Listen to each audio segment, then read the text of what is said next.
Senator Vanderwall said they're illegal short-term rentals. And in the city deal, it says they're not.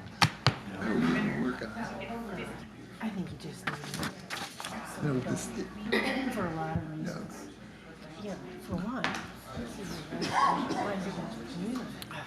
A lot of people think there should be the state takes this over. and I think You guys ready? Do it. Good evening. Today is Tuesday, April 15th. Please stand for the Pledge of Allegiance. I pledge allegiance to the flag of the United States of America and to the republic for which it stands, one nation, under God, indivisible, with liberty and justice for all. Heather, would you please take roll? Councilmember Raddatz. Here. Mayor Pro Tem Smith. Here. Councilmember Lasky. Here. Mayor Sullivan. Here. Councilmember Keck. Here. Councilmember Grabowski. Here. Councilmember Ruzga. Here. City Manager. Here. City Attorney. Here. DPW Director. Here. Finance Director. Here. Community Development Director. Here. Police Chief. Here. Fire Chief. Here. City Engineer. Here. Roll call complete. Thank you. Public hearing on the 2025 Budget and Capital Improvement Plan. The city's fiscal year runs from July 1st to June 30th under Section 7.4 of the Charter. A public hearing is required on the budget, which must be adopted no later than May 15th of each year. A study session was held on Tuesday, April 8th, and a budget discussion is on the agenda for later this evening. An optional budget study could be added on April 22nd. The budget calendar anticipates adoption of the budget at the Wednesday, May 7th meeting. At this time, the public has an opportunity to comment on the 2025-2026 budget and capital improvement plan. Are there any members of the public? No? Okay, we will state that the public hearing is now closed. Citizens' comments on agenda-related items. Any citizen with correspondence to be distributed to council should provide items to the city clerk prior to the start of the meeting or after the meeting has adjourned, limited to 5 minutes.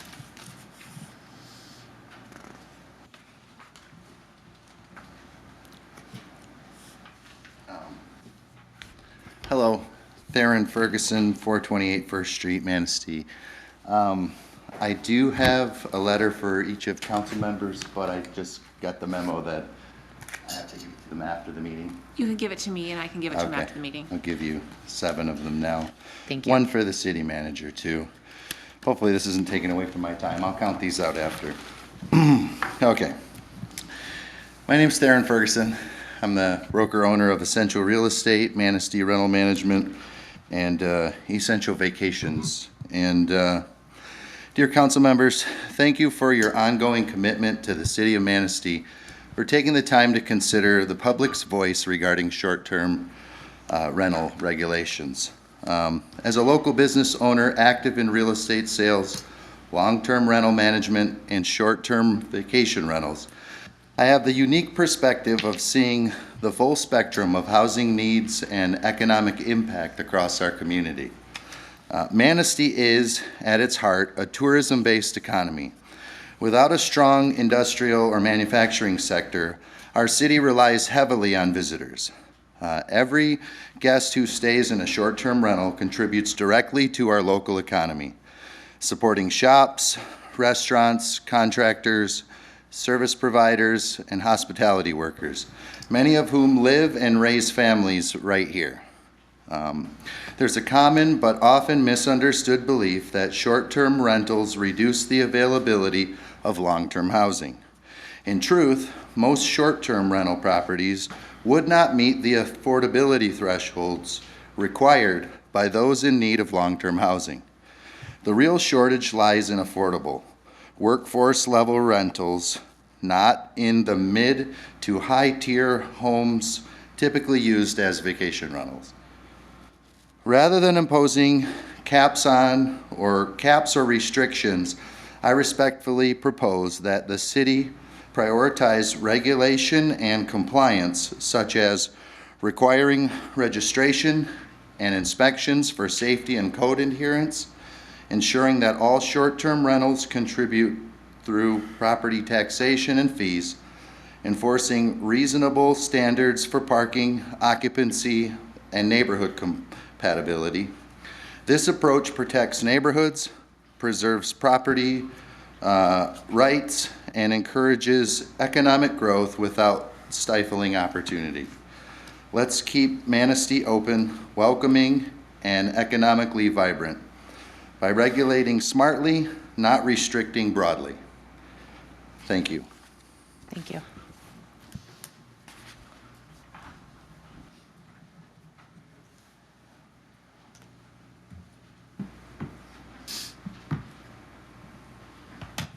Brian Chick, 276 First Avenue. I disagree with him, of course. I've been coming to meetings on and off and fighting this for over between 4 and 6 years. I went through different mayors, different council people. I went to the Meet the Forum. I've seen you, Kay, and you, Liz. You talked about you couldn't buy another house if you wanted to in Manistee because there is no affordable housing left for small if you wanted to downsize. And he's just said that it doesn't hurt. Well, I've watched my neighborhood houses go and they go to up as daily rentals, and he says there's some of them are high quality. I beg to differ on that on some of the housing. I've got a hold of Yarrow Brown she's for the executive director for Northing House. We had a long discussion. It took me a while to get a hold of her and talk to her because she had to have me investigated because I called 2-3 times, and I know why, because I'm complaining about this daily rental stuff.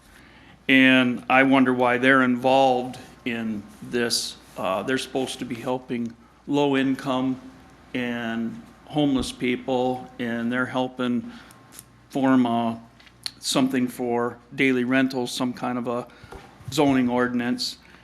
And then I got a hold of the state attorney general. They finally got back with me. I've been waiting. I've been talking to Jim on this, and I've got some information from them.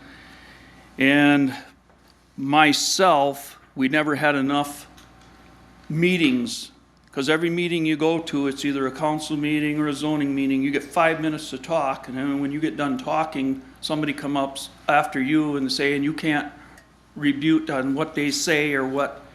And so to me, this is hurried and rushed through again, because like the fines that we want to have, I say any kind of fines you'd have to be big. Like Peninsula Township doesn't allow them daily rentals or short-term rentals, and they start off at $500 the first time, and they go all the way up to $5,000, and they put them on their taxes as a lien. And they figure it, because I talked to a person, it hurts their community, and that's what I think it does, because the residents here, this is their only home, a lot of us, and this is our green space, like they want a green space on the south side here. This is our green space, our neighborhoods. And just like today, of all things, a short-term rental had a big dispute. There was all our police department and emergency stuff was tied up for quite a few hours in it, and we won't go into what it was. But that's the kind of thing we've been worried about, the type of people it can bring in. There's no background checks. There's none of this stuff done. And yeah, you can have that in a normal house or a normal rental, but you're likely to bring in somebody that's a sex offender, drugs, or something. And I guess it was there was a warrant for the person. And then when I went to the zoning meetings, they changed some of the stuff from what the lawyer recommended. And then after you speak, you can't go up and say, somebody wants to have parties and weddings and stuff like this. And if I rent the hall or any place else, you got to buy a one-day liquor license. And if you're holding that, you're holding a party, and they won't.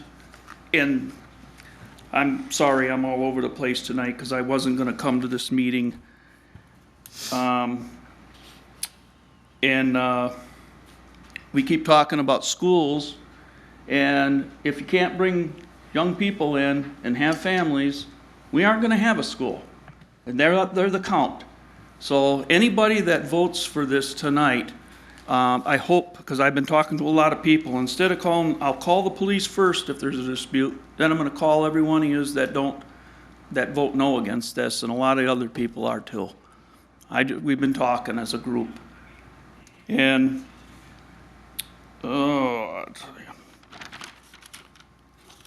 And insurance they want you, if you take out a homeowner's insurance on you're supposed to list if you're using it as an That's 5 minutes. Airbnb or a home.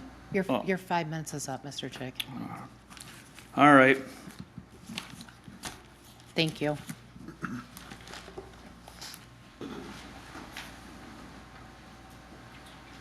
My name is Dave Gramza, 294th Street.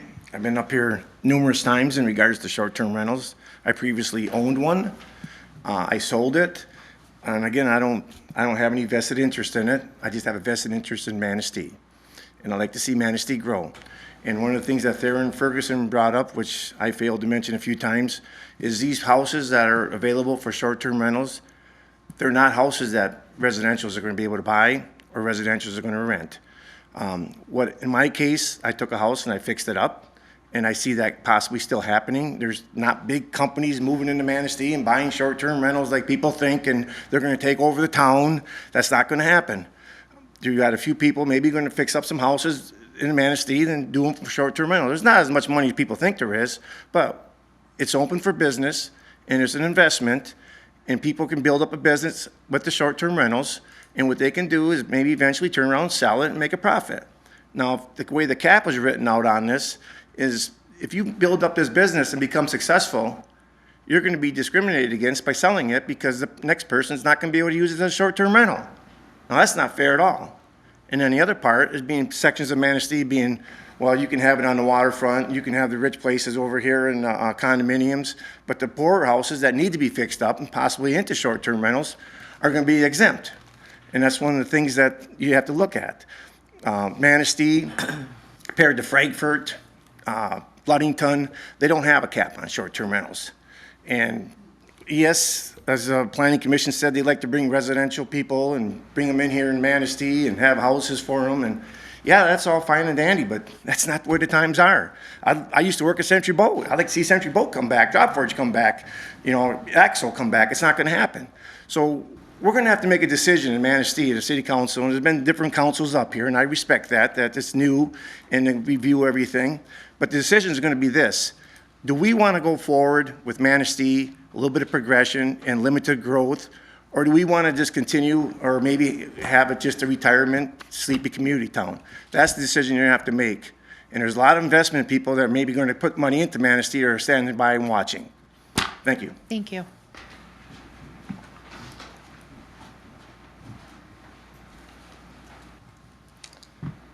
My name is Cheryl Middleton, and I'm a full-time resident of Manistee at 558 First Street. I understand that First Street has been removed on the proposed short-term rental map that was included in the agenda packet. But I just wanted to present my thoughts on the exempt areas and also on the proposed annual fees. It is stated in the ordinance that the City Council finds that short-term rental of dwellings and dwelling units within the City of Manistee is a matter closely connected with the public health, safety, and welfare of the community. I feel that all areas of the city should be treated with the same when it comes to public health, safety, and welfare. I know that some may feel the houses along First Street aren't really a neighborhood, maybe because of the traffic, and trust me, I don't like the loud trucks any more than someone that lives on the corner of 3rd and Oak, or because we are on the channel, but I assure you that we are just that, a neighborhood. I know my neighbors, they know me, we wave, we smile, we visit. We currently have a short-term rental next door to our house. I am neither for them nor against them. I get the need for them, I can see where it can benefit the city. If I had the perfect property for one, I would consider it. But I do feel that rules need to be made and enforced. We have had bad experiences with the renters next door, so I can say that I wouldn't want them all up and down my road. But who in this room can say that they would be okay with several short-term rentals up and down their road? The people in the short-term rentals are on vacation. So that Wednesday early morning presentation you may have may come after a long night of them singing by their fire pit until all hours of the morning right outside your bedroom window. They're on vacation. I live there.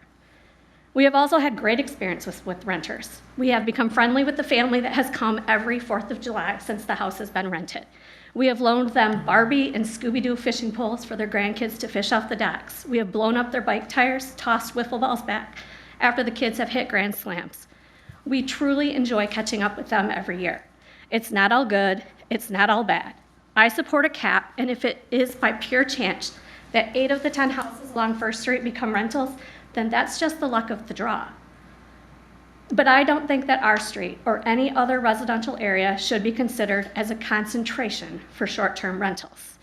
I can see where some areas like the downtown would be considered for exemptions.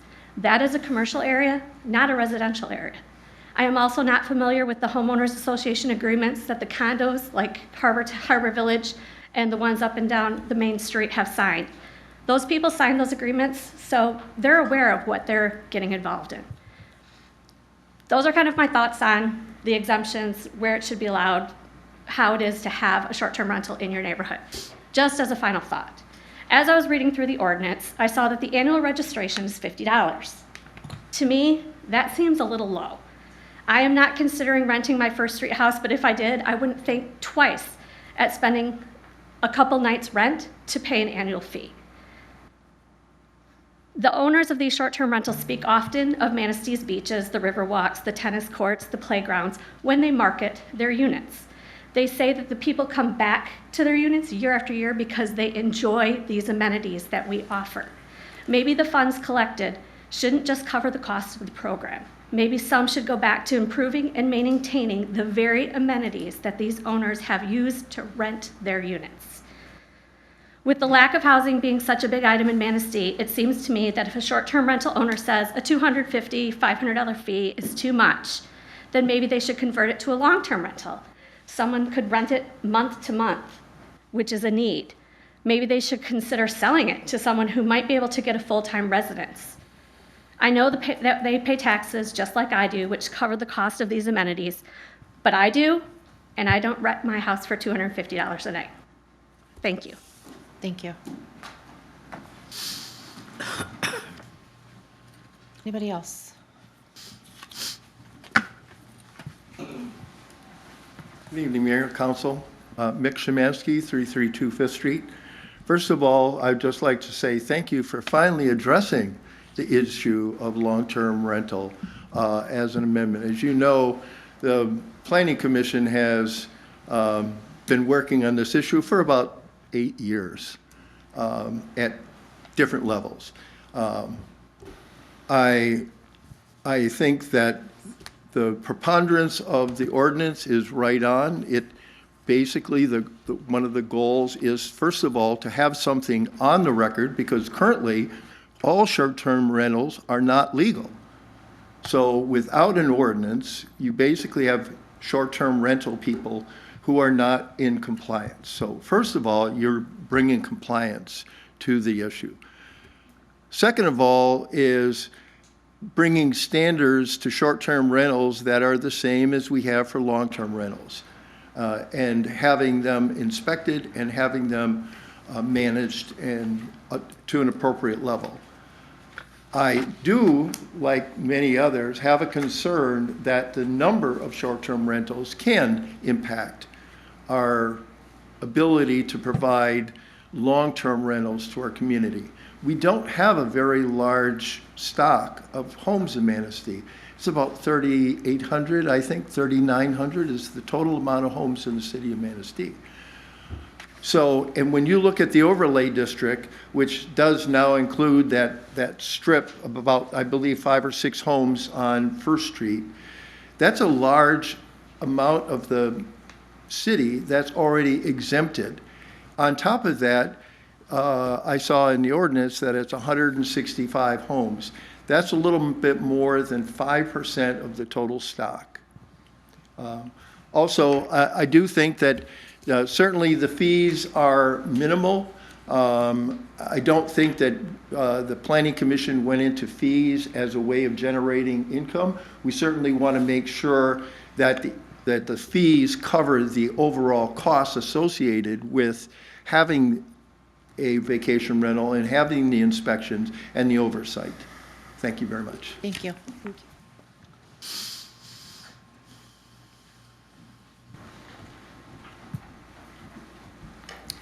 Hi, my name is Corinne Fink, and I live at 255 First Street, Manistee, live in the city.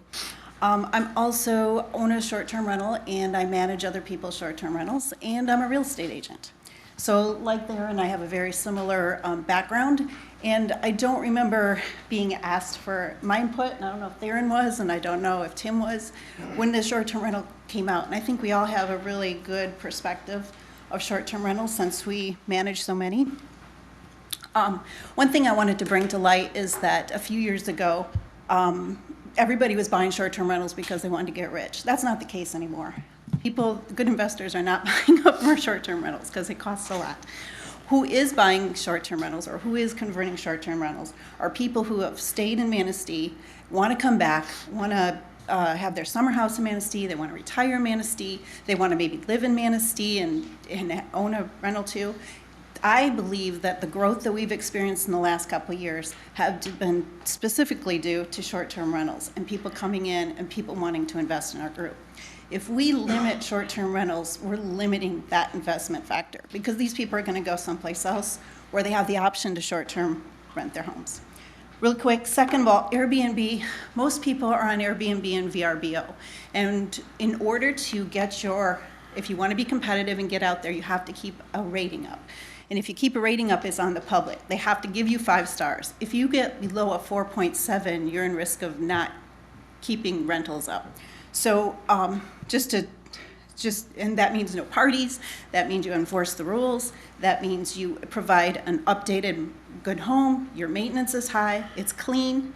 And the list goes on of what people have to pay to keep the property up to par. So if you are in good standing with Airbnb and VRBO, you get rentals, and there's an incentive to do that. Second of all, the short-term ordinance does not have a grandfather clause. There are people out there, and the ones I manage, and probably the ones Theron manages, and several of the independent ones, have been following the rental rules. They have been getting inspected. They have been. There's no mention in this ordinance of a grandfather clause for those. And the lottery, I can't stress enough. If we lose rentals that have been in good standing because of a lottery and we put subpar, then we're risking the experience that our guests will have in Manistee. So I would advise not to do a lottery, and overall, I would say don't limit the number of STRs because that is why Manistee is growing, and there is, and I'm okay for regulating, I'm okay for inspecting, get them in the system, that's fine. Don't limit them. So I would just advise, don't accept the ordinance the way it is written right now. Thank you. Thank you. Anybody else?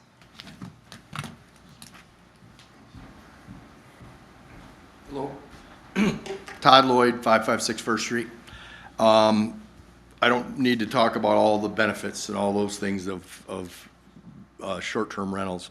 The one thing that I'm trying to get my head around and understand is I was at the zoning meeting on the 13th, I believe it was, and they talked about putting First Street back on. And it was said that First Street was going to go back on as an exempt area.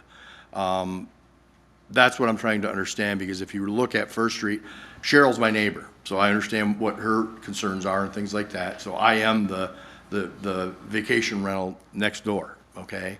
It's very family oriented. We do get the same people coming back all the time.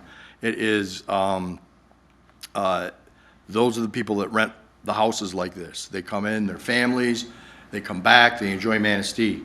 But if you look at that section of First Street, there's neighbors, it's a neighborhood, yes, but it is a resort area. It really is.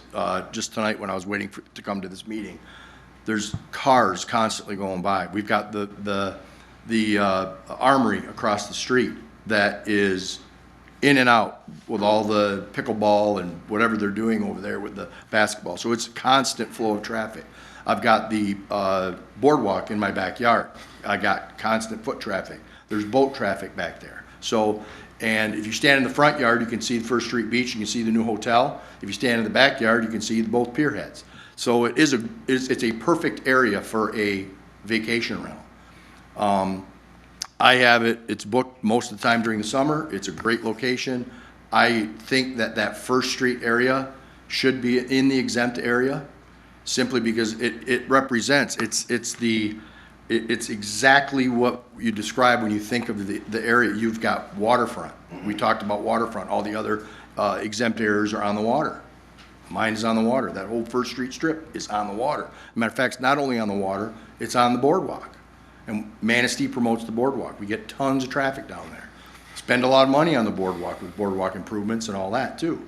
So it really is a resort area. I know some of my neighbors are on the other side of this, but if you set in my living room and on any given Friday or Saturday night, it's steady traffic. It's people going to the beach, enjoying Manistee, constant traffic. People that rent the place enjoy all the things, all the amenities in Manistee.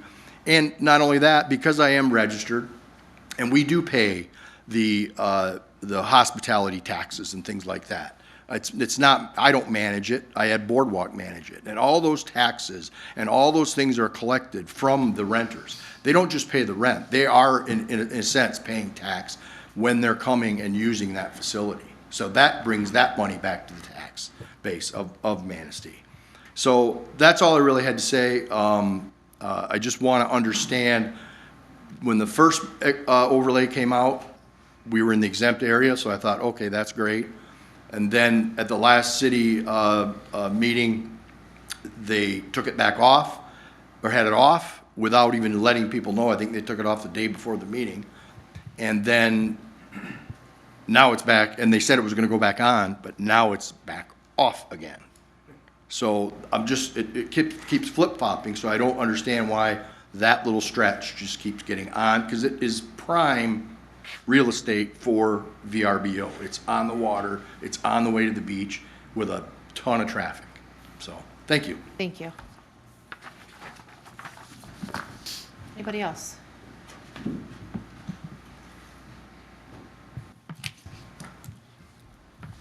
Council, thank you for doing this and for addressing this. I actually wasn't planning on addressing the chamber tonight, but I appreciate the opportunity.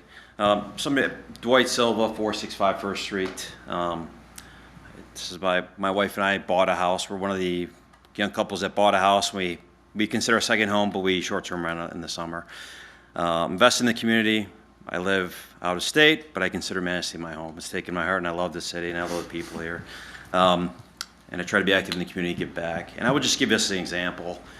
Our property, my wife calls it the money pit, and I used to think it was a joke, but I've grown wise over the past couple of years just because we supported so many of the local contractors, the local, we have a local manager who helps us as well. And we've really tried to give back to the community, but we've also been forced to because the self-regulation that was previously mentioned by one of the short-term rentals, it just sells I've got good relationships with my neighbors. And I will just tell you, the people that we host at our place, because of the ability to kind of vet your customers and your people that are using your hospitality, we don't want to have partiers there. We don't want to have bachelor parties and things like that. We actually are able to, kind of regulate ourselves who we have there. But one thing I really think is really an exciting thing about having a short-term rental from a personal perspective is the joy of Manistee. I've brought friends, I've introduced friends to Manistee, I've introduced family to Manistee. I'm on my alumni board for my college, and I bring people in from out of town. I say, you got to come to Manistee. It's a wonderful town, it's a beautiful town, and it's just a very special place. And when I think of the growth of Manistee, I think it's something that can really be beneficial to introduce more people to it. Obviously, good men can differ in how it impacts housing, I know that. But I can just tell from a personal perspective, and there's no personal gain in it, but the one concern I have is when you choose kind of these areas that are exempted. I've looked at the maps, and there's been a series of overlays. It seems like the government is choosing winners, and those winners all tend to have a lot more dough than I have. So, when you're looking at the neighborhood impact, I understand that it affects local residents. I'm very sensitive to that. Like I said, my neighbors are on first-name basis. They have my number if anything ever goes wrong. We haven't had any issues, thank God. But and I don't anticipate that because of what the benefits we've offered, you know, and being good neighbors to them and members of the community. When I say, you know, creating an exempt area, like I said, they're all waterfront properties. I see some along Lake Michigan. That wouldn't, again, I think you're kind of limiting who actually would be the quote-unquote winners in this scenario, even considering the lottery. The last thing I want to say, again, the people that come to our town, not only just friends and family and people that enjoy Manistee, we host 99% either local folks that have family or part of existing family here that are coming to visit their family, or just families in general. If you look at some of the hotel options, having a place and a home where you can actually cook meals together and have affordable meals, that's a big part of the community. They also go out and have meals, but sometimes, you know, when you're going to a hotel or, you know, you're forced to have a meal there or you're forced to have in some of the nicer areas, they can get pretty costly. So having a nice home that we can provide for people, it makes me feel really good about having a short-term rental here. And I hope you guys just use the good prudence that I can trust for you. Thank you. Thank you. Anybody else? Okay. Consent agenda. All items marked with an asterisk are considered by city manager to be routine matters. Prior to approval, any member of council may have an item removed and taken up during the regular portion of the meeting. Items include approval of minutes, payroll, invoices, consideration of Lakeshore by Lakeshore music event, consideration of the United Veterans Council 2025 Memorial Day Parade, consideration of the 2025 Manistee Car Show, consideration of the Alternatives for Area Youth Tag Day fundraiser, consideration of the American Legion Auxiliary Poppy distribution. At this time, take action to approve the consent agenda as presented. Is there a motion? I'll make a motion. I'll second. Any discussion? Heather, would you please take roll? Councilmember Redditz. Yes. Mayor Pro Tem Smith. Yes. Councilmember Lasky. Yes. Mayor Sullivan. Yes. Councilmember Keck. Yes. Councilmember Grabowski. Yes. Councilmember Rezga. Yes. Motion approved. Thank you. Now we'll have a presentation from our building official, Jerry Blue.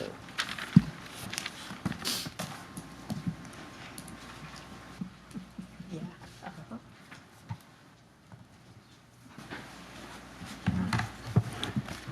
Good evening. I am going to log in here and give you a brief overview of the host compliance program that the city has purchased. Give you a idea of what it's doing for us so far and what it can do in the future, and hopefully be able to answer any questions if you have any for me. Up on your screen, you see the program. It's Granicus, some people refer to. Granicus is the company that developed this software. The true name is Host Compliance, and the main function of this for right now is we're trying to identify and contact, or for lack of a better word, target the folks who are advertising as short-term rentals. On this legend, you'll see green dots, red squares, blue triangles, and blue diamonds and orange triangles. I think my wife would be impressed. She said I was colorblind. That information isn't totally accurate yet, because when you look at it, it says short-term rental and then it says compliant. Well, that really says it's compliant with our current ordinance, residential rental ordinance. I'm feeding this company information based on certificates and rental inspections that I currently do under ordinance 1482.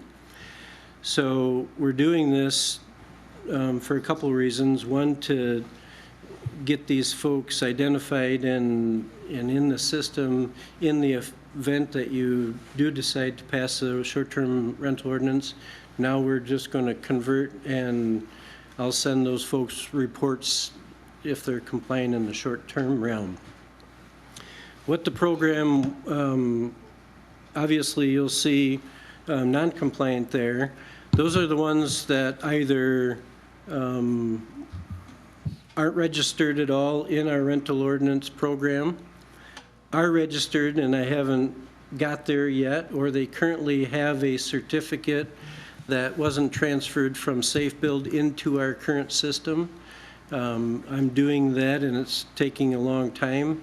Currently through the Cycle 1, which is everything north of the channel, starting Cycle 2 this year. So it's a 3-year cycle for these rentals. And the short terms are lumped in there by definition and definition only. So that being said, host compliance has identified 162 short-term rental units. With that, you'll see on the sidebar here, 3 of them are new to the system within the last 30 days, and 299 of them are advertising, which tells you that one unit or one property is advertising with more than one company. That's all that says. For example, if Mr. Ferguson, I'm going to pick on him because I see him, I know him, he rents his place out and he advertises with VRBO, Airbnb, and maybe even a third one. There's a lot of them out there. This software is designed to pluck information off the internet and target these advertisements, basically. So that being said, we can do, it gets a little fancy with some of the charts. If you want to know how many bedroom units are in Manistee, it'll tell you how many bedrooms are being advertised. It tells you, obviously, again, the compliance, bathrooms, bedrooms, minimum night stays. It gives a lot of good information. If we're tracking that, it's a wonderful program for marketing. I won't lie to you. It's also good for catching people who haven't registered yet, which we're finding. Initially, we sent out about 30 letters saying, hey, you're advertising as a rental, but you're not enrolled in our rental program. And that's different than a short-term rental program. So it's saved a little bit of work for me going out actually responding to complaints and just sending letters to whoever we think is renting, because without a complaint, sometimes it's hard to tell. So with this, we can, it's a fluid program. It changes every day. People get wise to it. They stop advertising. We don't know they're there. Some folks don't advertise that. Some of the local managers here, they probably don't have a need to advertise with Airbnb. Maybe they have a full house and they're satisfied with the business they're doing. So it's not perfect, but it is telling us a lot of information. We can create reports. We can filter the reports. We can dig right down to the nitty-gritty with parcel numbers, advertising, where they're advertising, identification, the first activity, how long. You can see some folks have advertised 120, 180 days. I can export this information. I can send it out. This is how I got some of the reports for city manager. We're comparing this again with the information that I'm feeding it through reports through our current ordinance. If you decide to go forward with the new ordinance, we'll have a separate tracking system for that, separate application process, and we will then feed them that information on probably a monthly, maybe a quarterly activity based on some of the ordinance language I read in here. What else does it do for us?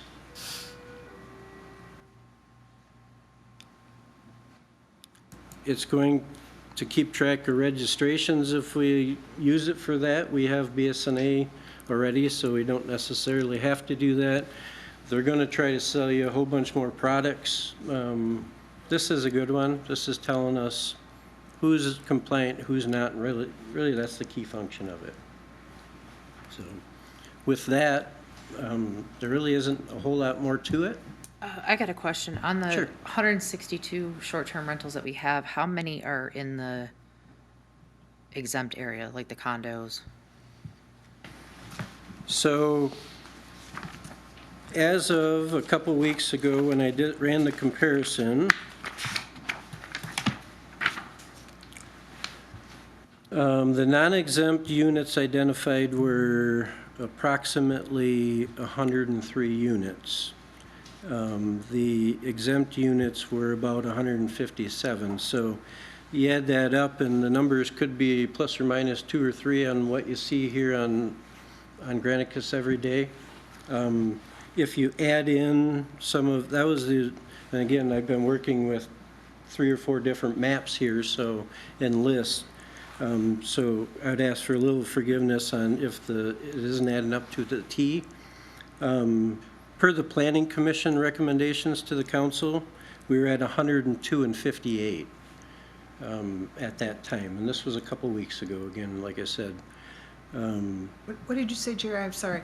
How many are in the exempt area now? So the exempt units identified using the map that the Planning Commission recommended Yes. was 58. 58. Yeah, that's what we had as compliant or registered or identifiable. There could be more that haven't registered. How many of the 30 that you sent out letters to ever applied? Most all of them. Okay. Yep. Yep, it's We have registered then, right now. Is it the registered in the rental program. Yes. So I just started tracking short-term rentals, so I don't feel like I can be confident that I can give you an exact number how many are registered. I have not personally inspected all of cycle 2 or cycle 3 yet, so I know there's going to be some there that I stumble on. If you pass this ordinance and I start getting applications, I'll be able to give you a firm number. As of right now, there's approximately 1,000 units in the city of Manistee that are rentals that we have identified in the past, and I feel that's pretty accurate. That being said, Granicus or host compliance identified 168 of those as being short-term rentals. Or, well, yeah, they're saying they're short-term rentals because they're advertised as such. Could you please put the map up again? Absolutely. Thank you.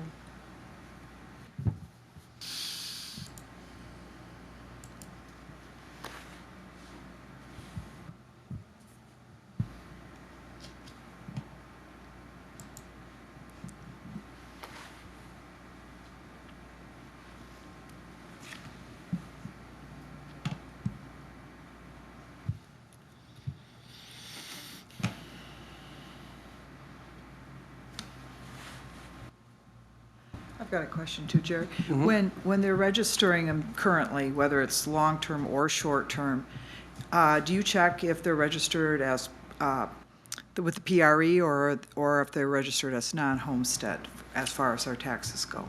I try to, if I register them, yes. If they were currently registered in the system with a certificate, I got to be honest, I don't always check that. I schedule the inspection and I go.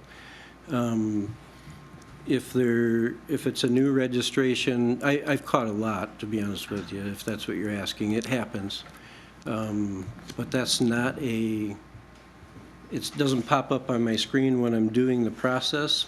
It's a certain task that I would have to navigate to.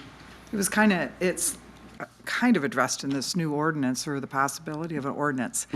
Do we have the ability to enforce that and to have them, I mean, it's not hard to prove. It's on their tax return. We We have do. access to the assessor. So we would, Yeah. we would enforce that now. Yeah. Okay. It's as easy as getting a report from the assessor and cross-reference with the registration list. Okay.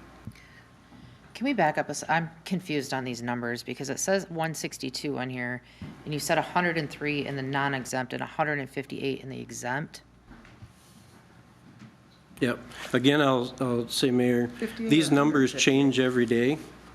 But 158? That's 58. 200 or 58. I think it's 50. 58 and 102. Okay, 50. okay. I'm sorry. That's my fault. I wrote Yeah. down one, I'm I sorry. did too. Okay, I'm sorry. said it the first Okay. Did I misspoke? If I did, I'm sorry. Fine, we've got it corrected. Math's Yeah. not my strong suit, but I was. It's not off 100, I can tell you that, but it does fluctuate. I've seen, we got up to 1.175, then we dropped down into the 150s at one point, so there's a 25 point spread here, give or take. So this software helps identify through all different, like scanning the internet on typical sites, so that if there is someone who is advertising as a short-term rental or a long-term rental? It's identifying just short-term rentals, yes. So if they're advertising for a short-term rental and either they're not aware of the ordinances or they are and they're trying to, not pay those fees and recreational fees, it allows us to do that in a very timely manner because this is getting updated every day. Yes, Okay. So, and then if a homeowner is having an issue, they would be able to also make a complaint and make sure that perhaps if it's not being advertised as a short-term rental, this would be a way to help identify that lot, that property for follow-up. sure. Okay. I do receive a fair number of calls saying, hey, this place is a rental, we check into it. Okay. I've identified a lot and registered. I will say I don't typically get anybody saying, yeah, I got away with it. I do get a lot of, hey, I didn't know, Okay. and I believe Okay. most all of them. So I think getting this word out, just this tonight's going to get the word out. Hey, we got a rental program. It's been in place since 2000. And if you're renting, no matter what you call it, I don't care what you call it, if it's a residential, you got to be registered within the city. So And. that's important. And meet these safety regulations, meet these compliance issues, meet these communication, turnaround issues within a proposed 48 hours. Correct. Yeah, I inspect everything under the premise of the International Property Maintenance Code, and that's referenced in the ordinance we currently have. Okay. Jerry, on that 1,000 rentals in the city, long-term, short-term combined, do we include the city housing in on that, like Century Terrace, is Yes. that included? Yes, So it's all rentals? Yes. Thank you.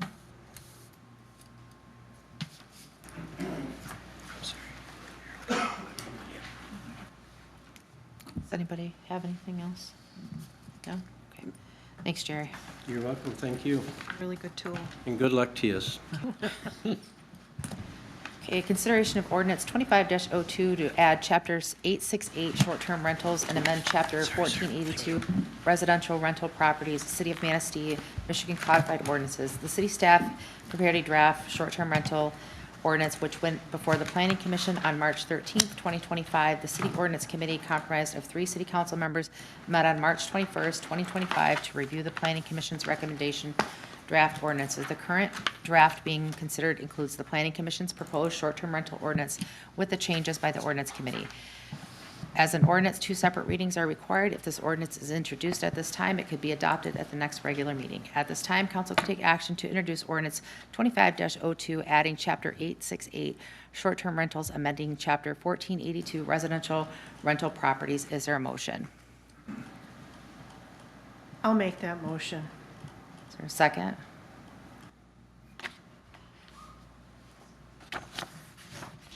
I'll second that. Okay. Any discussion? I guess Discuss it. over time, as this regulation ordinance has been changing, the response time has changed a few times. And I'm not sure I'm comfortable with 48 hours. Because if I'm the neighbor, that's 2 days. And, you know, I know this is, a lot of people have put a lot of work into it. Thank you, Ordinance Committee. And, you know, I really don't see, you know, that's one, like, there isn't much I have questions on, but, you know, maybe 24 hours. I think it was 24 hours at one time. Just 48 hours seems too long if I wasn't a resident next door. And I think we have to strike a balance. Manistee is not a bedroom community, it's a residential community. And I agree, there's a value to short-term rentals for the community. But I also think we have to balance it with our residents, our community. We don't want to lose that either. That's what keeps people coming and using short-term rentals. So that's what I'm hoping to achieve. So if I'm next to a short-term rental, and I have been in the past, I don't want to wait 2 days to have something addressed. I guess I don't know what you guys Well, think. I think the language in there was supposed to be within 48 hours because most of the time, like the gentleman said, they want to keep a 5-star rating, so they answer you right away. But we just put in there within 48 hours in case somebody was traveling or something and they couldn't get, but if it's an emergency, they should be calling 911. So, Yeah, and I agree with Councilmember Roscoe. I've wrestled with this, this is what my second year dealing with short term. And exactly, it's gone from immediately available to 24 to 48. The way I balanced it to myself or justified it is, yeah, if it's an emergency, we'll get a hold of, somebody should get a hold of 911. Right. What I also we have to balance as well is, the residents, absolutely, but if they're residents who travel or residents who, we're going to have, no matter what we do here tonight or with this ordinance, everybody's not going to be happy. We look at anything we've done in this community, not anything, but broad stroke, when it comes to the Hampton, when it comes to the casino, when it came to the prison coming to town, the sky was falling, our community's never going to be the same, it's going to be negative, negative, negative. There are some bad things, yes, but there are lots of good things. So exactly, we have to strike a balance, and the 48 hours, my point to that little spiel was, what I don't want to have happen is we have certain people who are just not going to be happy with no matter what we do, no matter what the ordinance is.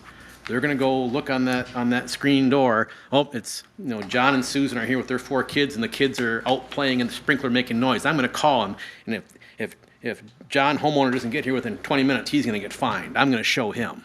That's what I'm scared of happening, unfortunately. Well, and I do believe that a lot of people have a backup person. Mm-hmm. So that's usually, and again, they want that good review, so they are gonna have somebody that's gonna be a backup or an additional contact. So I believe that most of them have that currently. I personally have stayed at some Airbnbs, and I've never run into a slow response time from the owners. So, yes, you're gonna have those once in a while, but again, the 911 is the ultimate if it's that urgent, but maybe it should read within 48 hours. I have been that backup for Airbnbs, friends who've had them, and they go out of town, and there should be a contact, whether it's, because many of the issues are not something that would involve the police. They're just something that a remedy, they got locked out of the house, if many of them are keyless, but if they had a key, just things like that, or they can't remember the code even though it was texted to them. Just simple things that are simple answers, but we have asked for that contact. So I think it could lessen a little bit that, if you're out of town and you've left an Airbnb and you own it, you should have a backup that they can contact within the city or the management company or whatever, so. you see that, Lainey? It does say within 48 hours. Yeah. Okay, Tressa, is this remove requirements for local agent in Window County? Is that what we're talking about here? Well, it's the response time. Response time. We have agreed to not have the name and phone number on the windows. I think that's, Well, I think that was a big issue when we were discussing this, was to have a contact number and a response from Well, and somebody. I believe that that's internal in the house, that that's gonna continue. They're also Right. gonna On the have bulletin that. board or on the booklet. right, in Yeah, their booklet. but it's just not gonna be outside It's to displayed be for everyone. posted to the public. Yeah, It was supposed to be attached to a window or something. that's the initial that we had talked about, Yep. but I think off of the discussion, we Right. said no. That would just be internal for the person renting the unit. that they had the contact number of the person, all the 911. It's that Be a Good Neighbor guide that would be there. And on that, it would have what your address is of the place you stay at, who your contact person is, phone calls and all of that. But it was not going to be posted on the door or the window for the community to see that. It had been written that way, and we Right. kind of tossed that around and didn't think that was necessary. When we started out, that was one of the necessary things that they addressed right away, was putting the contact. But that was several reiterations ago, Jim. That was, they've gone through several different, Oh, I know they have. that should have been brought up before then. This, I mean, we're way past I that. was on the committee to bring that up. I wasn't either, but I was in the meetings. Way before our time. And took it off of the, I I mean, disagree that's how Well, we saw it. It's still there, it's just not posted It's on the not outside. posted for the Right. public. Right, and that, That's a privacy concern. yeah, right. that's- I can that's see why you right, want not to that. post it on the Yeah. outside. Well, I don't want it on a tree, but I want it on the house. Well, it'll be inside the house for the renter. Is it in the ordinance that the ones that are registered are grandfathered in? Because I seen it and then I didn't see it, and now I'm questioning if it's in here again. It sounds like the planning commission did not have a grandfather clause in it. Did. So we discussed it. I don't think it can be added if we want to. I think we probably, I don't know, like if it needed to be by a certain date, they'd have to. So, Yeah, We did have a date. Yes, we did have a date. so under your zoning ordinance, since STRs are not expressly permitted, they are currently prohibited. So there's no requirement to grandfather under your zoning ordinance. The way we've drafted this regulatory ordinance, there is a mechanism for registrations to be issued to properties that are currently registered under Chapter 4, under your residential rental or chapter. Okay. So there effectively is a grandfathering mechanism.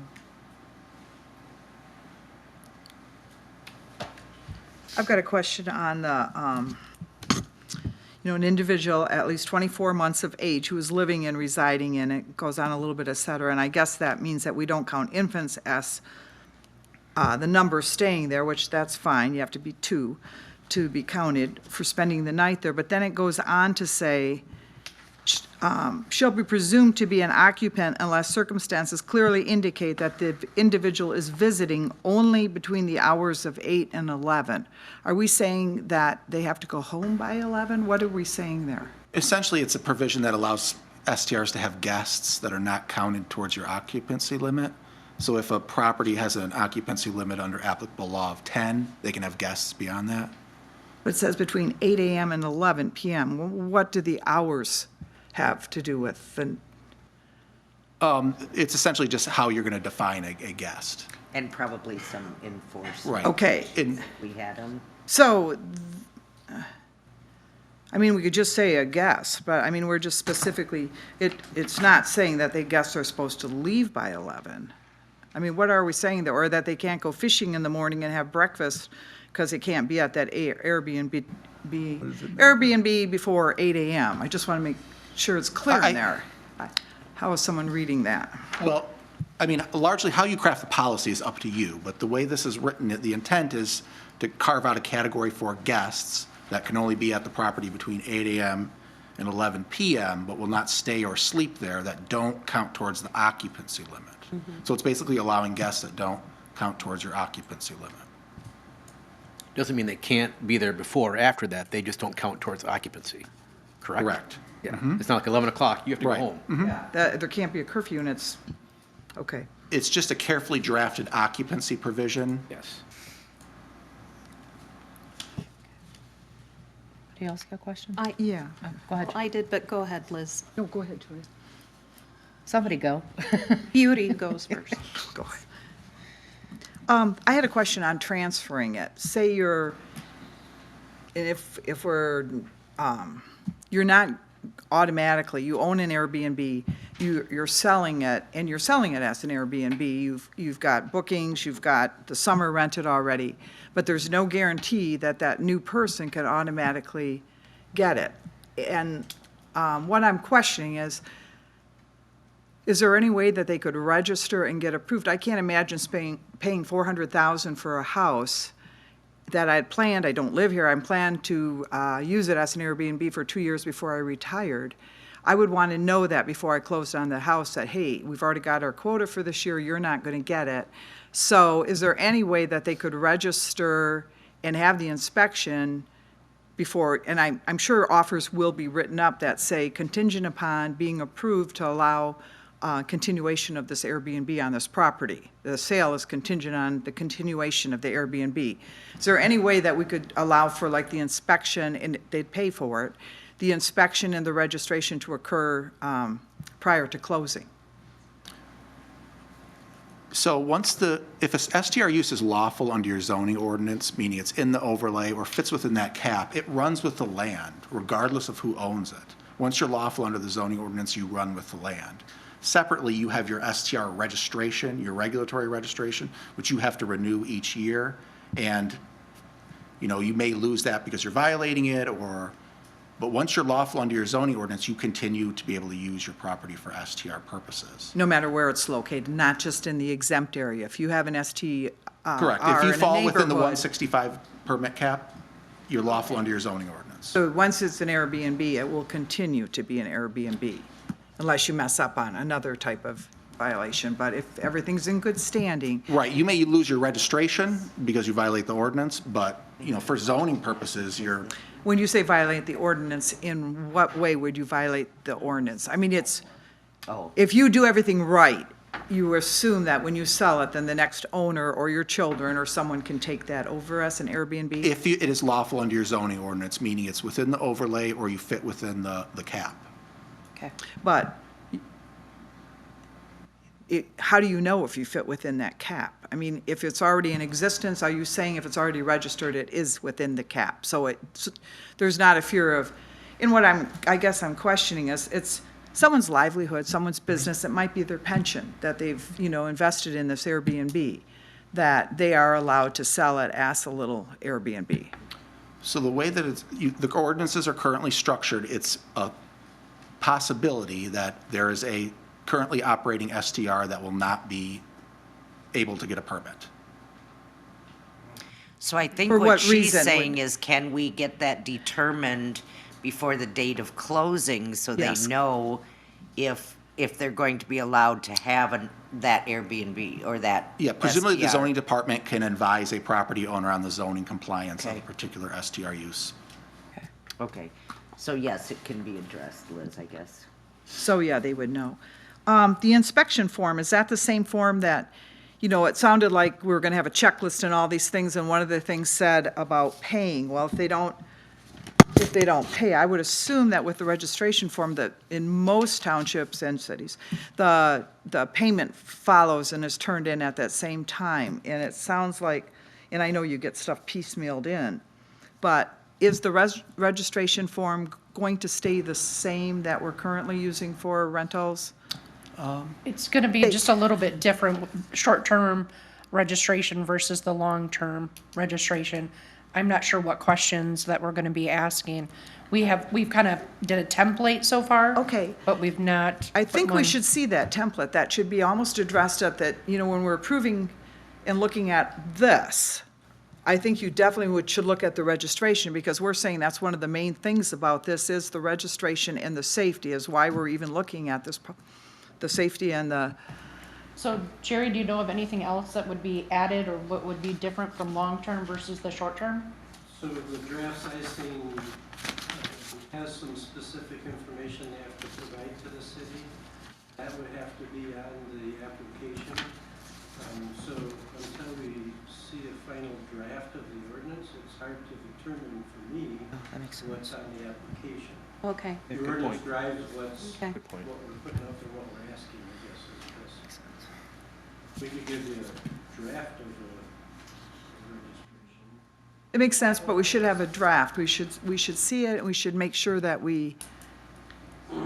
And I guess initially, when That we we have started it this ready. process, before the new council members, we had supplied that before, but Okay. I'm sure it's gotten lost in the mix of everything. My apologies that we didn't have that attached. No, that's fine. Let's see. At the same time, could you provide that good neighbor Yes, yep, absolutely. Yeah, okay, Yep. good. And I don't think we've changed or added anything to that, so that's been the same, but good. absolutely, we can add, send that to you. I agree that that lottery could get very, and I know it kind of was vague in here and it said in the event, but it's, I think that number, you know, it could happen that you have more. The lottery, there again, it's someone's livelihood, it's someone's rights to their property that they've invested in, that to do it by lottery is a little bit ambiguous, I guess, for lack of a better word. I'm not sure what the lottery would be. Or would you, maybe like a waiting list? Yeah, is it I in thought- order?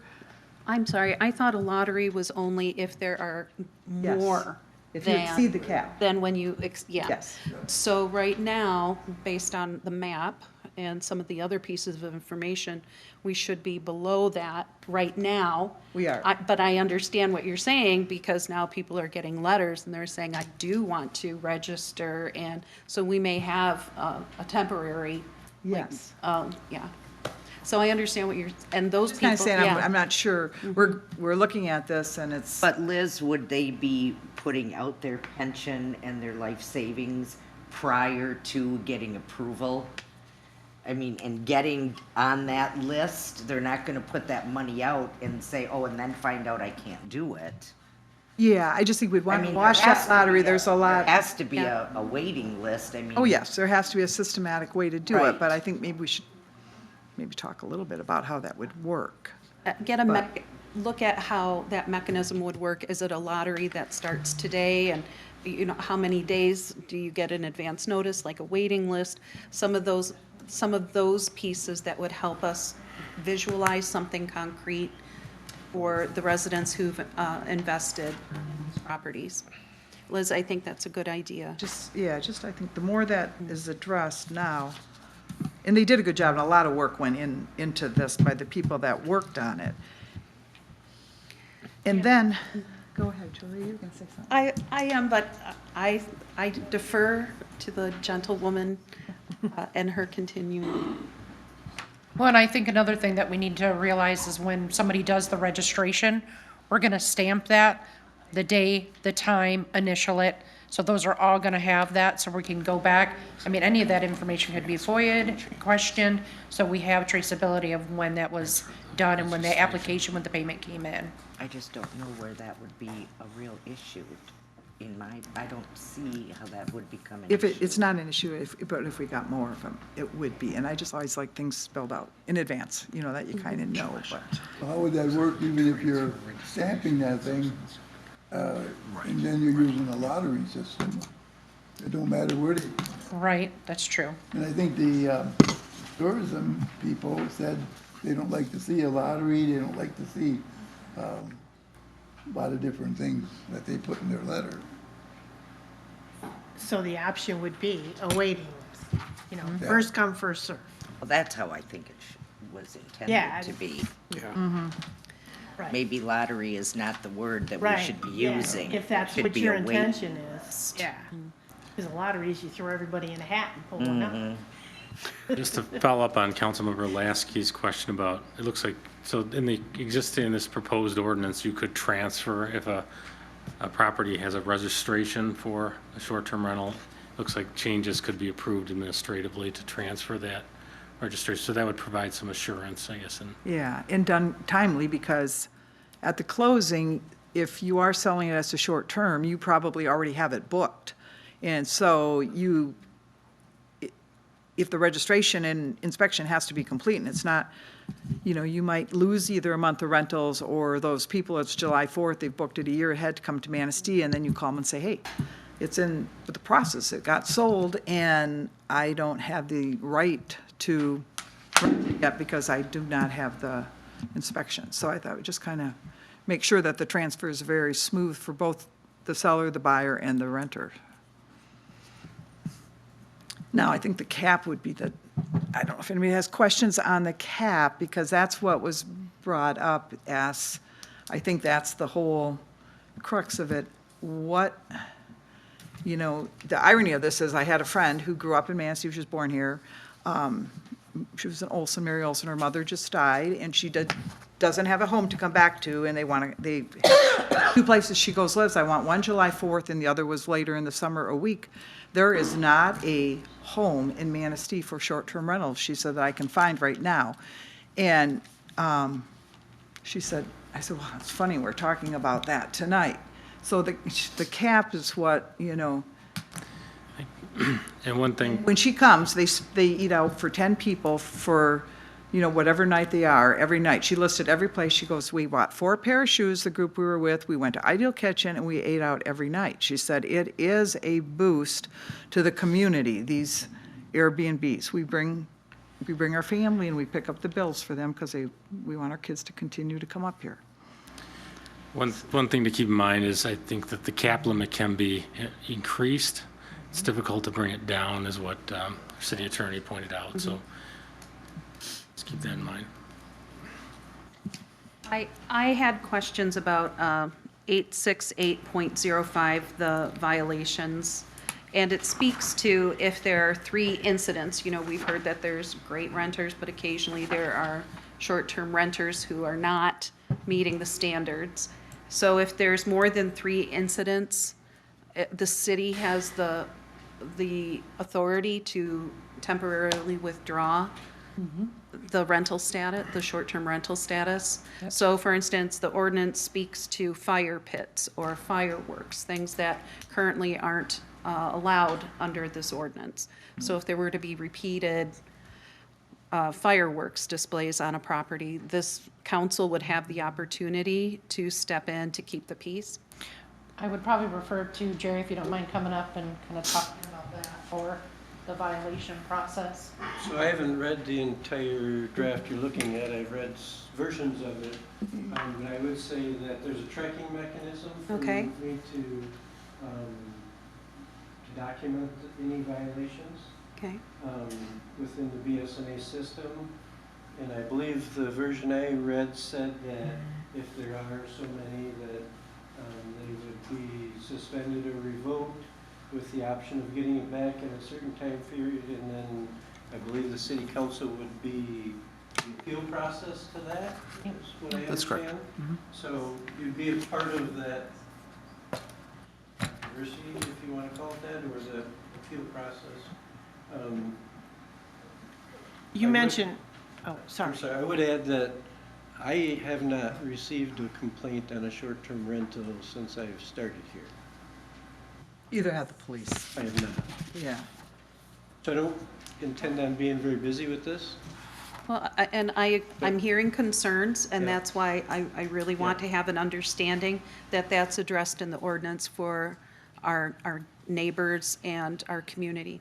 So We thank do you. have a good tracking mechanism for it. Excellent, thank you.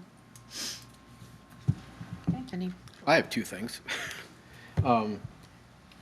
Do Ludington and Frankfurt not have caps on their short-term rentals? I would like that answer, not a I think, not a I believe. I'd like an I know from somebody We can look it on up that. right now. That's one thing. Second thing, Councilmember Grabowski, and I think it's Fire Chief here, will appreciate this one. I'm a little bit leery about the definition of permanent fire pits because I could see well-intentioned people coming in and having a fire pit on wheels and, hey, it's a permanent fire pit. I'd like that a little bit better defined, or am I being a little bit obtuse on that? Because I could see those being dragged out onto the front patio or the front cement, too close to the house. Do they know the water works or not? I'm a little bit concerned with that definition. Okay. Those are my 2 things. Thank you. Thanks. anybody else?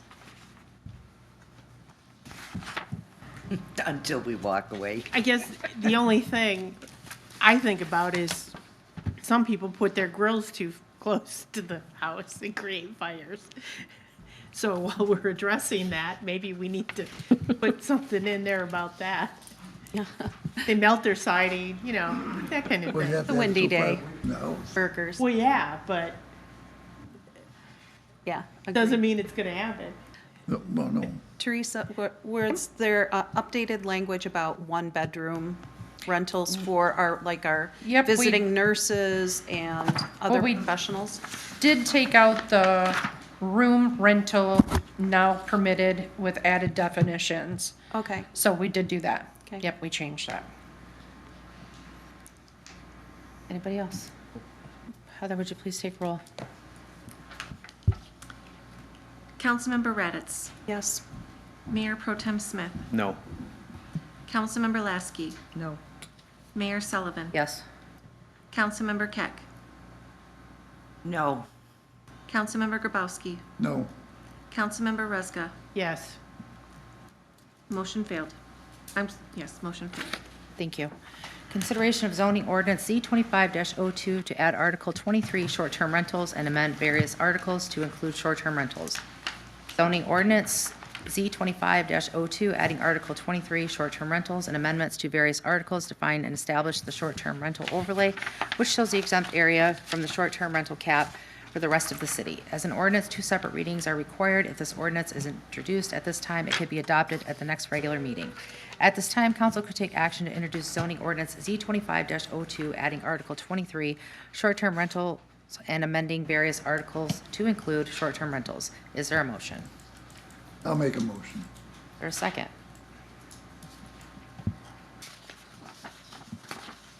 Motion failed? We don't have a second? Yes, okay. Okay, motion failed. Consideration of ordinance 25-03 to amend Chapter 867 recreational marijuana of the City of Manistee, Michigan codified ordinances. The ordinance committee recommends changes including establishing scoring criteria for applications as well as creating a marijuana license review committee to review applications and serve other administrative functions. As an ordinance, 2 separate readings are required. If this ordinance is introduced at this time, it will be adopted at the next regular meeting. At this time, council could take action to introduce ordinance 25-03, amending Chapter 867, recreational marijuana. Is there a motion? I'll make the motion. Any discussion? Heather, would you please take roll? Councilmember Raddatz. Yes. Mayor Pro Tem Smith. Yes. Councilmember Lasky. Yes. Mayor Sullivan. Yes. Councilmember Keck. Yes. Councilmember Grabowski. Yes. Councilmember Rezga. Yes. Motion approved. Thank you. Consideration of awarding contract to perform paving upgrades to a portion of the truck route. The city has received a $375,000 Category F grant from the Michigan Department of Transportation.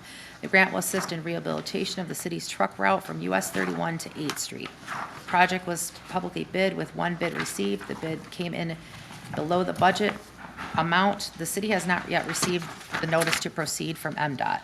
At this time, council could take action to approve the contract with Reith Riley Construction in the amount of $609,498.91 for the old US 31 truck route rehabilitation and authorize the mayor and city clerk to execute the documents pending MDOT approval and notice to proceed. Is there a motion? I'll make that motion. I'll second. Any discussion? I guess the only thing I would ask that as the construction progresses, you notify the businesses along there, because I know they were upset when 8th Street was paved and they weren't notified. Just, even if you could do I don't know if it's possible, a publication of, this week we're gonna work on this streets and next week we're gonna work on that.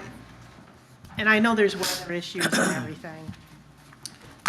Yeah, we've been doing that for several years now. We post weekly updates on the city's website of each of the construction projects throughout the city. That's it then. So, okay. Nothing in the News Advocate. The News Advocate frequently writes about city projects. All right. And we'll be posting more information once we have the pre-construction meeting and have the timeframes Okay. out. How much is it gonna take every day, Jeff? Is it gonna be a day per street or what? The majority of the project is paving. However, we, based on because we've got MDOT money involved, we have to upgrade the sidewalk ramps at the intersections to meet ADA. So that work should take probably a couple weeks, and then they'll grind off the asphalt surface and then pave it back. That should be completed within a couple weeks as well. But we'll know more about the schedule once we have a pre-construction meeting. Thank you. Good? Heather, would you please take roll? Councilmember Raddatz. Yes. Mayor Pro Tem Smith. Yes. Councilmember Lasky. Yes. Mayor Sullivan. Yes. Councilmember Keck. Yes. Councilmember Grabowski. Yes. Councilmember Rezga. Yes. Motion approved. Thank you. Consideration of recognizing Manistee Area Public Schools Band Boosters Club as a nonprofit organization. The Manistee Area Public Schools Band Booster Club has requested the City of Manistee adopt a resolution to recognize their organization as a nonprofit for the purpose of a charitable gaming license through the state of Michigan. They plan to hold a 50-50 raffle drawing during the band concerts, some of which are April 24th, May 6th, May 18th of 2025. In addition, they would like to have ongoing fundraising efforts throughout the year. At this time, council could take action to adopt a resolution recognizing MAPS Band Boosters Club as a nonprofit organization for the purpose of applying for a charitable gaming license through the state of Michigan. Is there a motion? There's a motion. Oop, yes. A motion and second. Okay, any discussion? Heather, would you please take roll? Councilmember Redditz. Yes. Mayor Pro Tem Smith. Yes. Councilmember Lasky. Yes. Mayor Sullivan. Councilmember Keck. Yes. Councilmember Grabowski. Yes. Councilmember Rezga. Yes. Motion approved. Thank you. Consideration of proposed installation locations for 2 Manistee Area Leadership Program sensory boards. The Manistee Area Leadership Program Service Project Art for All is meant to enrich the community, which inclusive multi-sensory art installations. The leadership group is proposing 4 possible locations for their sensory board installations within the city of Manistee, asking council to select 2 of the 4 suggested. At this time, council could take action to select 2 locations for the installation of the sensory board within the city of Manistee. Is there a motion? I'll Were you make going that. to say where there? Yeah, we got to make a motion. You got to make first. I'll make a motion. I'll second. Support. Okay, any discussion? Heather, would you please take roll? Councilmember Redditz. Yes. Mayor Pro Tem Smith. Yes. Councilmember Lasky. Yes. Mayor Sullivan. Yes. Councilmember Keck. Yes. Councilmember Grabowski. Yes. Councilmember Rezga. Yes. Motion approved. Thank you. Now we can pick the, Okay, and would you please, do you want me to go through the slides? yes, Show? please. Sure, absolutely. Yeah. Sorry about that.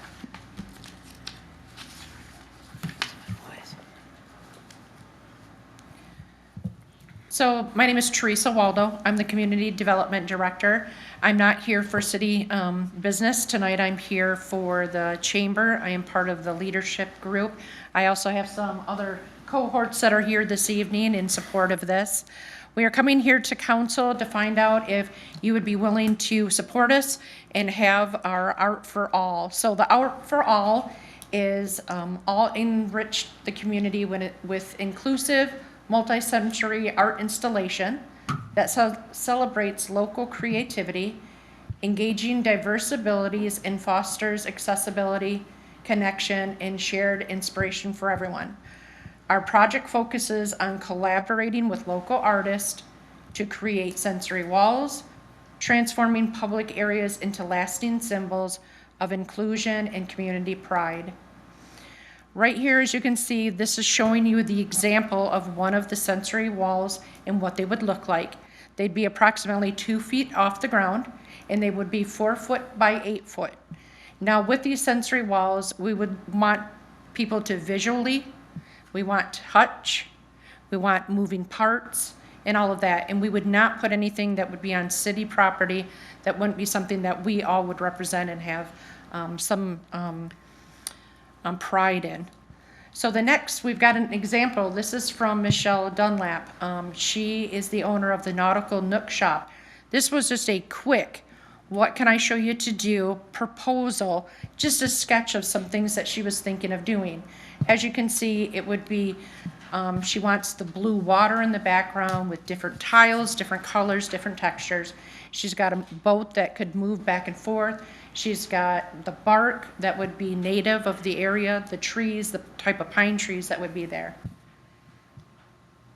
So the proposed installation locations, after help with Jeff McCula with DPW and just talking to area residents, some of the proposed locations were 1, the First Street.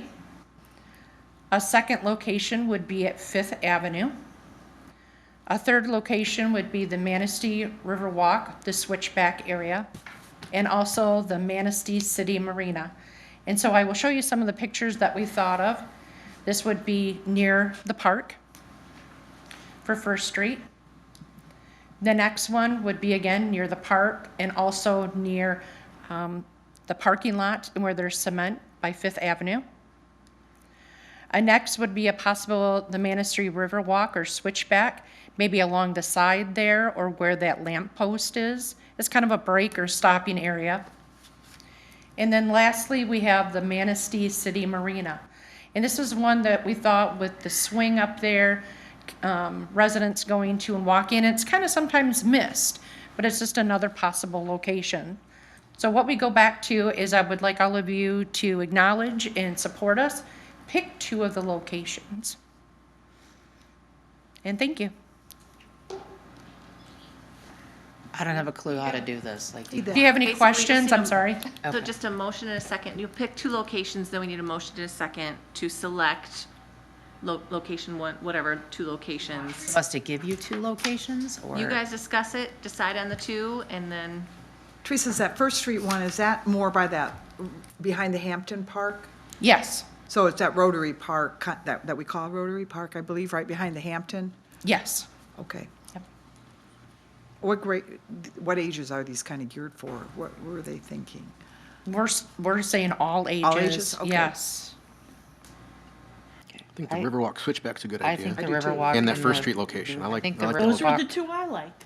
Yep. Yeah, 3 I and was, 4? I was That debating 3 and it 4? too, but I'm perfectly fine with First and the switchback. Yeah, I think down the beach, can we talk now? Yeah. Yes. Okay. Just checking. It's been a lot of motions. But there's a lot of sensory materials already embedded in the new rocket ship park. And to be able to spread that sensory experience where there's strollers and it's ADA accessible, it's just really exciting. So 3 and 4. I would make a motion that council would consider areas 3 and 4. 3 and 4? 3 and 4, Yeah. or 1 and? Or 1 and 1 and 3. 1 and Yeah. 3. 1 and First Street. River First Walk. Street. And, oh, you're right, first 1 and 3. 1 and 3. And that would, And I'll second the motion. Okay. So we have a motion First time for here, folks. the First Street location and the Manistee Riverwalk switchback, right? Yes. We have a motion, a second. Heather, would you please take roll? sorry, writing fast. Okay. Councilmember Redditz. yes. Mayor Pro Tem Smith. Yes. Councilmember Lasky. Yes. Mayor Sullivan. Yes. Councilmember Keck. Yes. Councilmember Grabowski. Yes, Councilmember Rezka. Yes. Motion approved for the First Street and the Riverwalk switchback. Thank you. Thank you for doing that. Thank you very much. Project. Yeah. I think that's the easiest thing we've done. That is. Okay. We do the same. We have like 4 more of those, please. Now we will have from Ms. Sheila Kaminsky for the AAY. Is she here? Oh. Yep.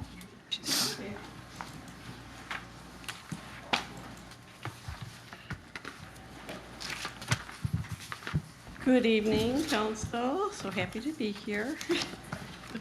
Been a whole year since I was here last. Press the down arrow to advance.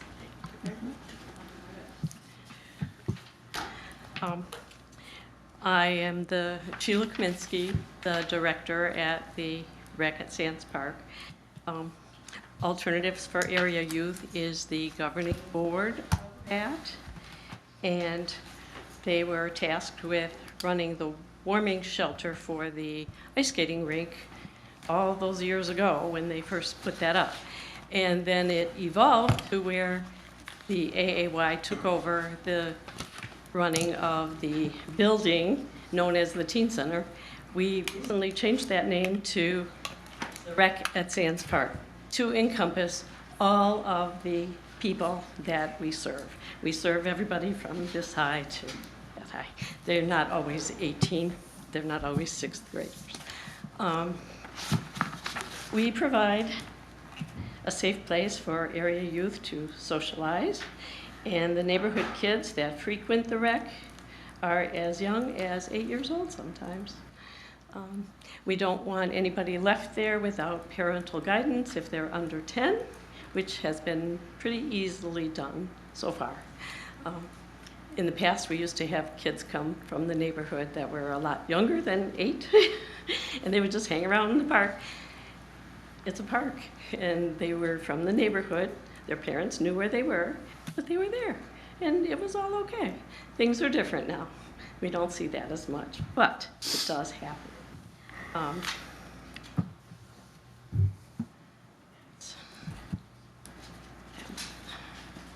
The board members are Linda Gamashchik and Cindy Fuller-Wangbickler, Linda Wright, Rosie Mikowski, Anya Hunter, Seth Pratt, Matthew Pointer, Keegan Pointer, and Mr. Smith is our liaison. We have not seen him yet. I hope he comes soon. We have 2 part-time employees, myself and Cindy Sheetel. We are open 6 days a week. Excuse me. Monday through Saturday, 3 to 7. And when there's ice skating, which we just got done with, we're open 3 until 8, 9. If there's skaters there, we will accommodate them. We are open on the weekends from noon until 8, but we oftentimes stay later for a lot of skaters, if we have that. We did over 300 skaters the first weekend we were open, and we managed to get 5 weeks. Some days were not so hot, but in those 5 weeks, we did nearly 900 people skating. So I think that's repeat people, but still 900 times they came through that door to ice skate. So we were really thrilled about that. Some of the community people that use the rec building are Central Wellness, Staircase Youth Services, the health department. We put things up on the bulletin boards for them. I get emails from them regularly. Occasionally, Rita will have a staircase event, and the health department will come and do cards or hand sanitizer instruction or things of that nature to the kids that attend Rita's event.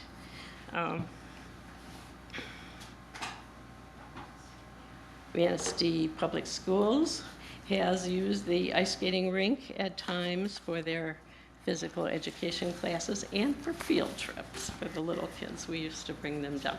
We didn't have any schools come this year. I don't know if the time was not good for them or what, but we did not get any school activity this year. Outside, we have a baseball diamond, baseball diamonds, a softball field. Traveling Little Leagues come and play baseball there. The girls that are practicing for their softball come there to practice. Parents come with their 3 or 4 little kids and hit balls out there all the time. So if the traveling team comes or we know the MRA has an event there, we accommodate. If we know they're coming, we will be there, whether it's our regular hours or not. There's a basketball court there. We keep a basketball always for them to play. Recently, we had an Eagle Scout build us a sandbox. I think he came here to ask your blessing on that. We got the sandbox, and it is beautiful. There it is, and there's Marcus with his sandbox. So that also tells you that we have lots of people through that park. It is a city park. People are through there every day, all day long, and we only see the ones that come inside when we're open. We don't often see everybody who comes there. So when we're counting our hash marks, those are the people that have come in and visited us.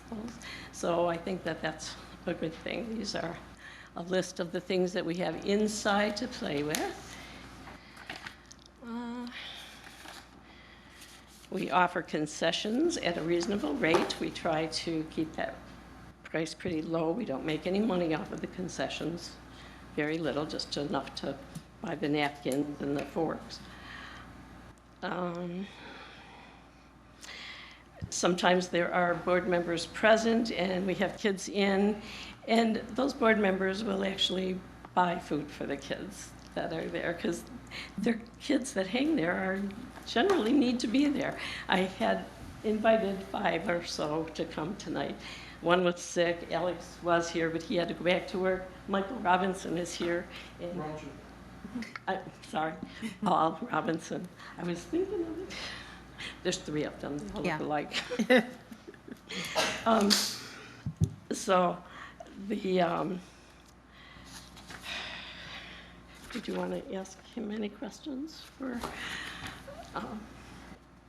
about the teen center? I have a question. Are you open longer hours during the summertime?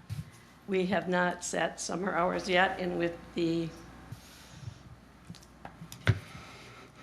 wage issue, it may be harder for us to do more hours in the summer. We may do different hours. We may choose a different time of day, because right now it's after school. Right, that's why I was wondering. I am there at 2 o'clock because there's a lot of kids that don't go to school or get out earlier, so they come. Okay. We have talked about maybe taking one day out and then having longer hours on the other days, but we don't know yet. We haven't had that deep of a discussion yet. Summer's coming and we're getting ready. You're referring to the minimum wage increase when you say wage? Okay. Yeah, that gave us a big hit. 2 things that cost us the most, unfortunately, wages and the internet. We pay a ton of money to have the internet there. And we have often wondered why we can't do city internet or school internet even. But we've asked and nothing has come of that. Have you talked to Spectrum and see if they could get it down? I'm sorry? Did you talk to Spectrum? Oh, yes, we've talked to Spectrum and we have tried different companies as well.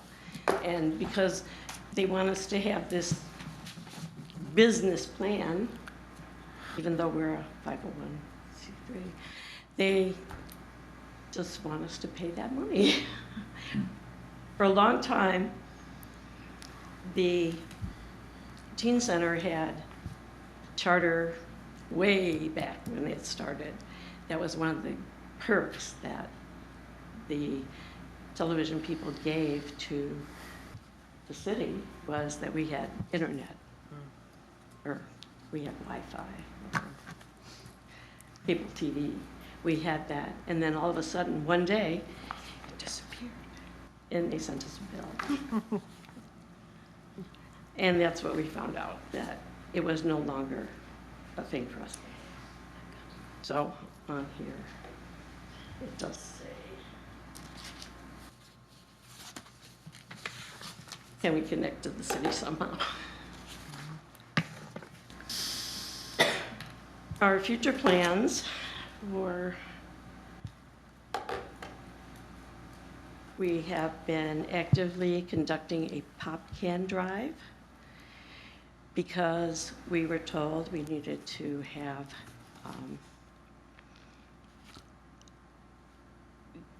a matching money to apply for the grant. We got the wild idea that the skate park needed a new floor. It's been there over 20 years. It is sinking, the ramps are sinking, and it's not safe. That's what they're finding, it's not safe. And so we thought, one day we just said, maybe we should try to raise some money for a new floor. Okay, how do we do that? First, we look at how the skate park was built in the first place. After we did that, we thought, well, it was suggested that we collect pop cans, so we did. And we've raised $1,000. So I think we did really good with that. We also have yard sales. We're asking to have a tag day coming up. We have silent auctions, or we've had a silent auction. We're looking to have another one. The grant opportunities that we have applied for are Great Lakes Energy, Community Foundation, and we are working on a Home Depot grant. So we'd like to update some of our equipment and what we offer.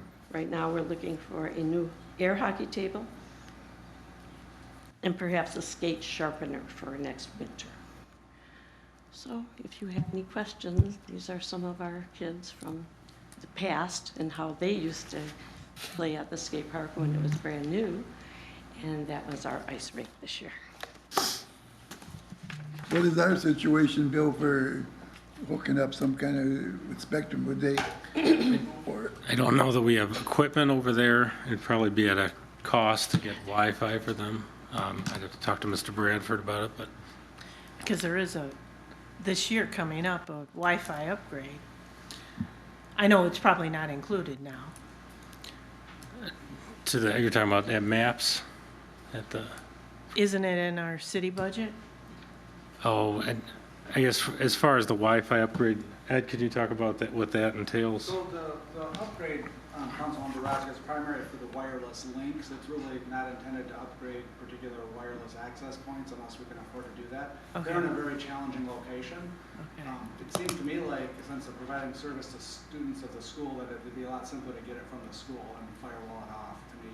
Yeah. Rather than try to get it. Well, I You can't have to disagree with that. Probably put up an antenna. There may be some cellular solutions though that they could get that might be cheaper than Charter. I don't know if they've explored those or not. I don't think there's a simple, cheap option for the city to provide that. It's any cheaper than they would. have you tried some GoFundMe or something like that? There is a young man who started a GoFundMe for the skate park floor.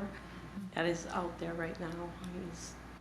He's doing that. Once we get ahead on that and know what we want to do exactly, Jeff has worked with us a little bit and we've checked into some ways and means to do that. So.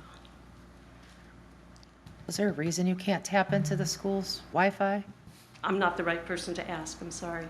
Can't tell you. Have you taught? We have. What was the reason? I don't know. I can't tell you. They just say they can't.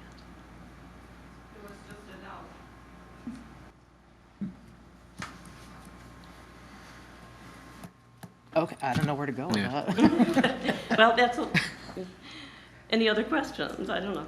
We're working on it. We're doing the best we can with, we've checked with other people. We've checked with Verizon. When was the last time that you contacted the school about the Wi-Fi? I just can't see you taking no for an answer. That's why I'm asking. Like, I can't see them just saying no and you're like, okay. Okay. There we go. We just went shopping and still found nothing. And What did they say when they walked away, Linda? Did they? they just, sorry, can't help you. Okay. No reason behind it. I don't have anything else. I stopped there in the fall, but it was neat to see. You had a big tray of cookies out there and a gallon of milk and some cups. And so the kids stopping there after school got that little snack. And I thought, wow, these are kids that probably aren't going home to cookies and milk, and you provided that. And I thought that was a neat, it just looked, Do that every year. just looked At the really start nice. of school, And couple yeah, weeks, and the just kids because. are And at home there. oftentimes They'll have food, yes. Can I say something? Yep. Stand up.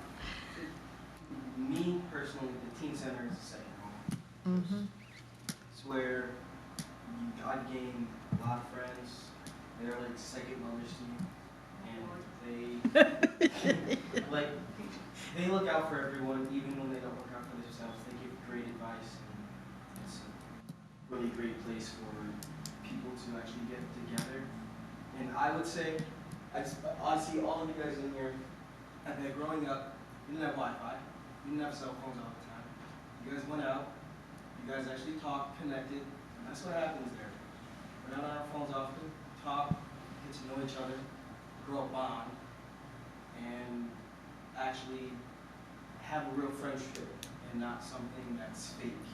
Get to learn the truth about people, their backgrounds, where they came from, and they get to learn about you. And that's why I like going there.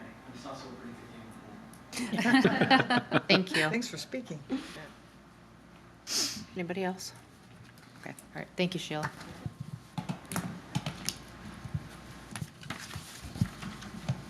Okay, discussion on the budget. Oh, that's what I wondered. Burned out. Everybody's burned out.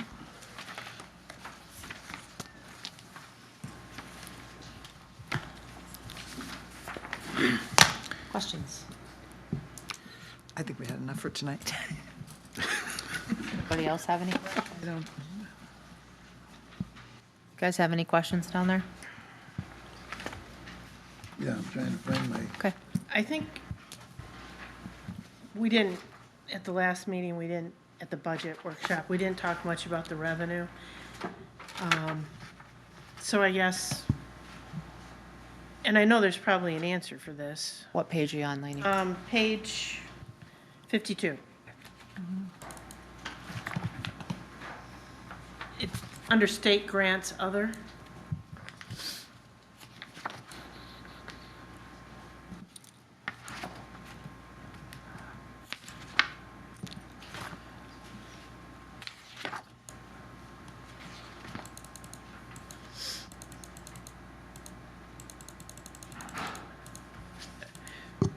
There was a $15,000 increase year over year.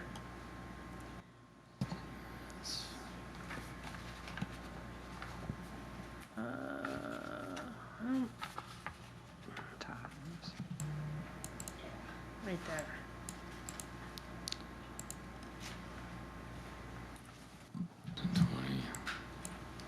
So something must be happening.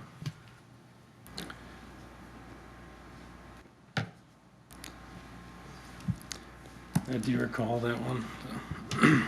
Councilmember Rosga, you're asking about the difference between what two columns? Because there's not a $15,000 difference.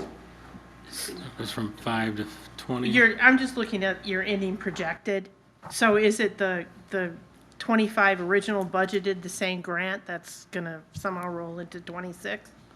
Yeah, I would have to look at the specifics that I'm trying to recall. It's very possible that that revenue either didn't materialize like we anticipated, or it may have gotten booked as a reimbursement instead of a grant. But that line item is a catch-all for any state grants that we might anticipate getting. Sometimes they're election-related, sometimes there's other types of things, so. It's not a Catch-all. Yeah, it's not part of the, generally, when we budget for a state grant like that, we also budget expenditures. It's not like that is an operating, recurring grant. That is just for general operating. Okay. Well, we can, yeah. oh, Ed, what, on page 111, and then on page 113, there's two of them. What do you mean by preservation streets project? I mean, every year these prices go up on Reservation Streets, US 31, and then, I mean, we go from 86,000 to 193,000. Councilmember Grabowski, the revenue and expense accounts that are in our major and local street funds are dictated by the state of Michigan. Preservation streets is projects such as resurfacing, reconstruction, slurry seals, any work that we're doing on the roads short of building a brand new road. So the reason that number goes up and down from year to year is because there's more projects in the major street fund one year, less in the local, and then maybe it switches the next year, or maybe there's two projects in the major street fund. That's why that number moves around. That was interesting.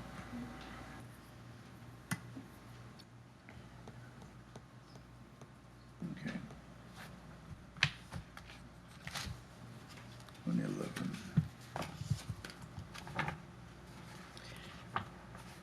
Well, just because I'm curious. So on that page, we end up with a deficit. So if the money doesn't materialize, we don't do it, or how do we cover Well, the deficit? we have projects scheduled in our major and local street funds out multiple years, and we generally don't have enough money to fund a project in the same year. So what you'll see is, we'll build the fund balance up by not running a deficit, and then we have a project, we spend that fund balance down. And that's a thing that repeats. So in this year, if you're looking at the major street fund, we have a lot more projects and we're spending down some of that fund balance that we have. That's just how those work.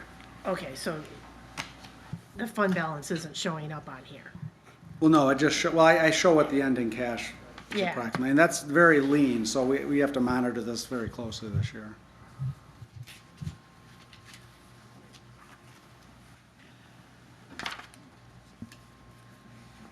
The project that you just approved tonight will help because it came in under budget, so that Yeah. obviously plays into what our beginning cash balance will be as of July 1st.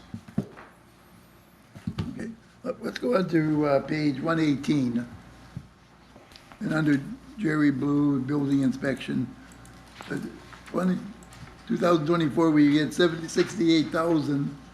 And for 2025, we get 30,000, and projected for 2026 is 20,000. How come we're going down? Is administration getting cheap? So I think as I explained last time, I'll run through it again. We had a year of transition between not having these services in-house and having them fully contracted out, and we switched some things around about where we were accounting for things to try to make it more sense. But the bottom line is, the volume, I can only pay to the general fund an administration fee that is supported by the revenues of the building inspector fund. And the building inspector can only have expenses that are tied to the building inspection purpose. They can't be used to subsidize anything else. So to the extent that we have fewer building permits or lower revenue for that, it impacts the amount of money that we can send to the general fund to reimburse for Jerry's salary. And so we just adjust that depending on what we estimate the revenues are going to be. And keep in mind, we've had a lot of building recently. I mean, the Hampton Inn generated a lot of building inspection fees and things, but part of that was we were only getting a portion of that because of the fact that, we had that contracted out, right? Right. So now we get those in-house, but it's just an estimate of the revenues. We don't really know what the interest rates are going to be like. We don't know what the investor interest is going to be. And so, this isn't a precise science, but it's our best estimate of what we're going to have this year. Okay, I'm done. I have a question. Sure. I'm going to go back to my Ramsdale questions. Okay. I requested detailed income and expense reports at our last meeting, and I was told that you would get those for me or they were available. In the meantime, I got an email from them asking what it was I wanted. I explained it in detail. Today at 4:10, I got an email back from the Ramsdale without the information I'm looking for. I don't know how I'm supposed to make an educated decision when I can't see what's happening with their money. So I don't know where else to go for this, Ed. I've asked several times. Well, we do have a couple of representatives from the Ramsdale here, but let me just reiterate what I did last time. The financial statements that are presented at a similar level to what you see for all the other city funds are in once a month in the council packet. So you can go back as far as you want. It's under Fund 590. But it's not how I've asked to see Right. it. So what I said last time is for the events, for the bigger events, the Ramsdale does sources and uses statements.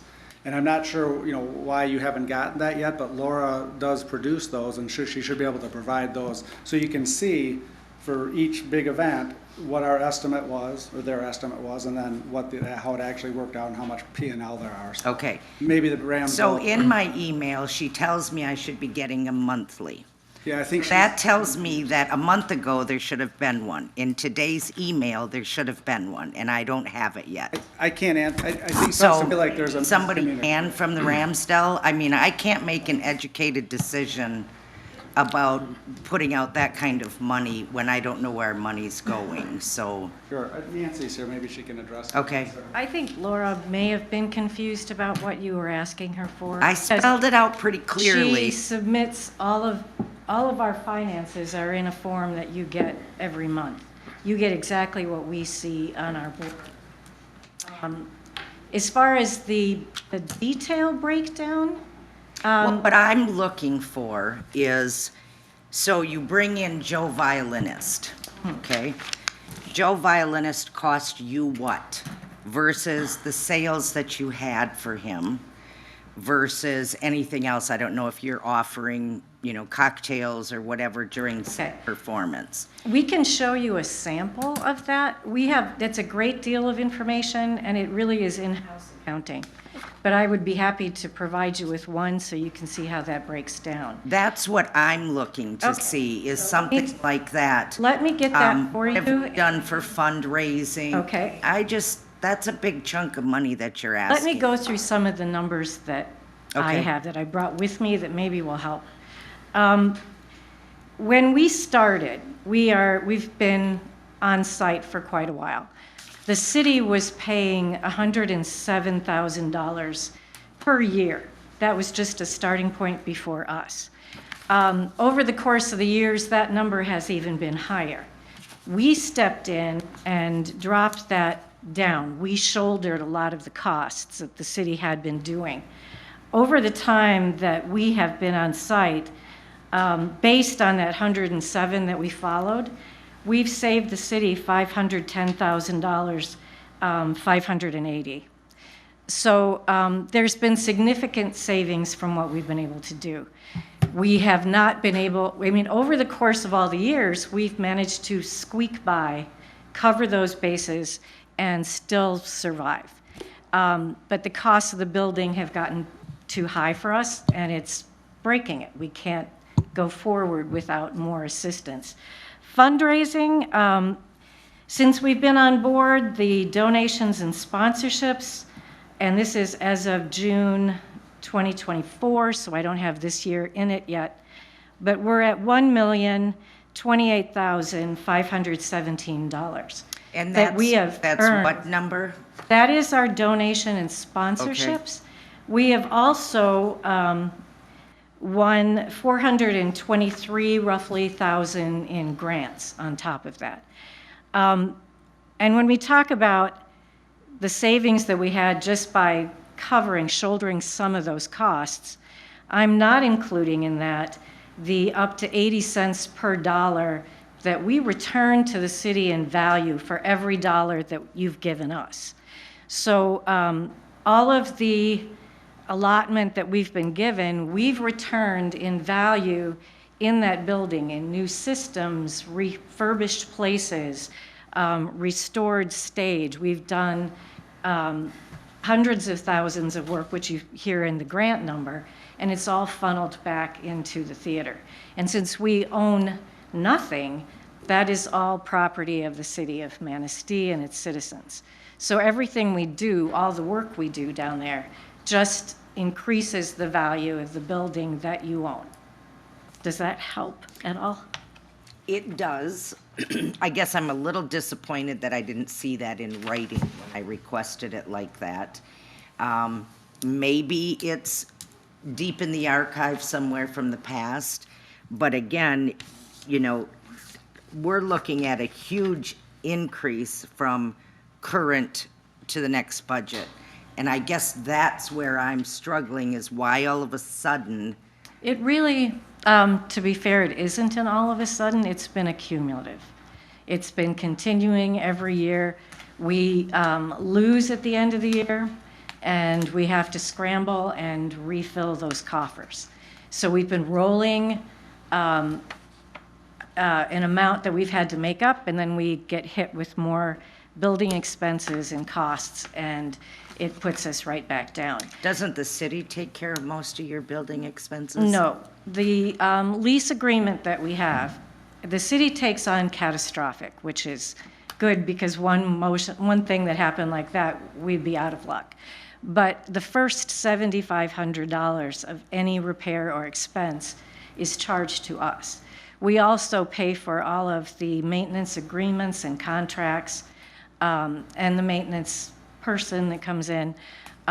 So we have been covering all of that, large amounts of that. If something rolled over into the $8,000 range, then the city will cover it. So it has been a back and forth. I don't know if I have a total on maintenance. I don't think I brought that with me. Some years have been worse than others.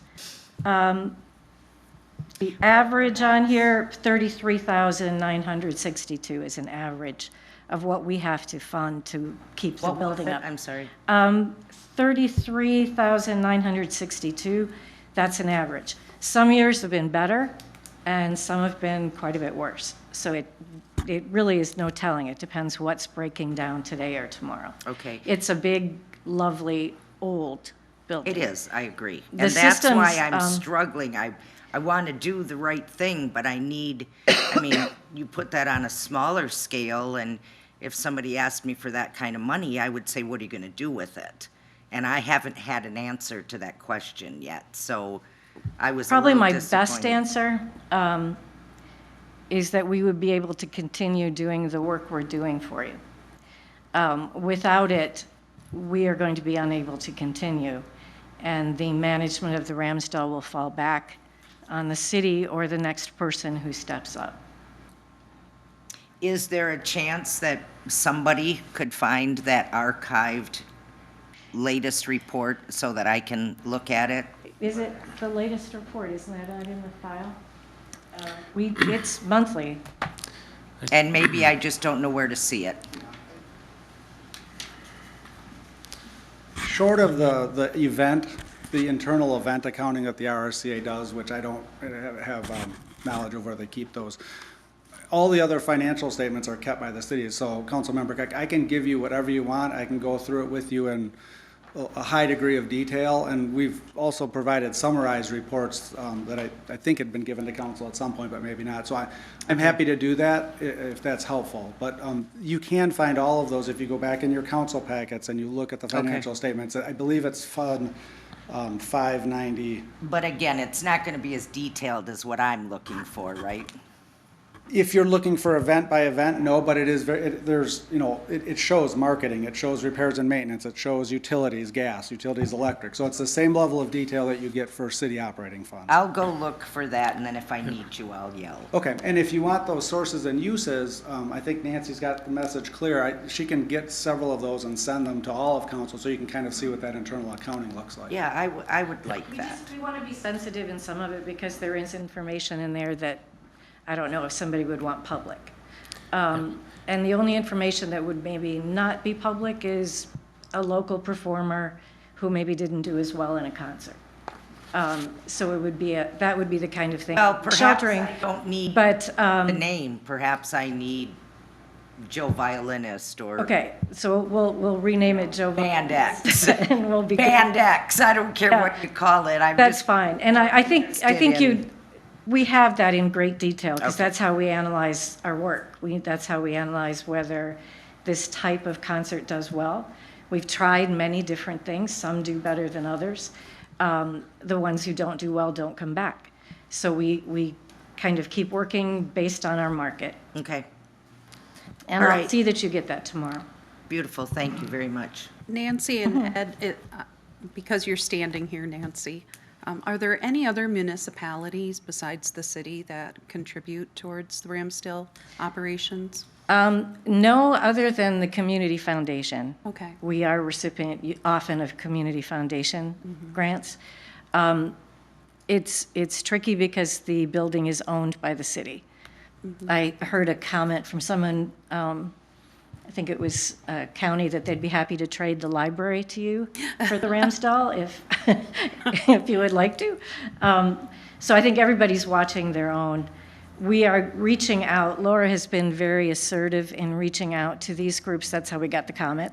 But she has been meeting with all of the municipalities, with the townships, with county, and West Shore College, and Munson, and she's talked to the people at the Hampton Inn. She's been very assertive in reaching out, especially since that's been a request of council. And so she has been receptive to that and has been working on it. Good. Anybody else? Yes, Thank you very anything? much. I'll Appreciate get that it. to you tomorrow. Okay. Thank you. Have more questions? Any more questions from anybody? Nope. Have questions, please? No. I'm good, thank you. Figure out where we're at. Hold on a second. Okay, citizens' comment. This is an opportunity for citizens in attendance to comment on municipal services, activities, or other areas of city involvement. Limited to 5 minutes. Letters submitted to council will not be publicly read.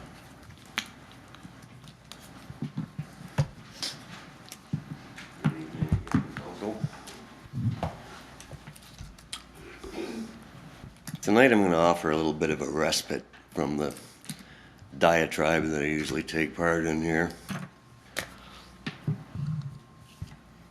It's obvious from watching the work sessions and judging by your questions and statements that you take your position seriously. I, for one, appreciate it. I can only imagine how many hundreds of pages of material you have to pore over in order to be prepared for a council meeting. And if you're being diligent, as you seem to be, the time it takes to analyze that material for the pittance you receive for your time.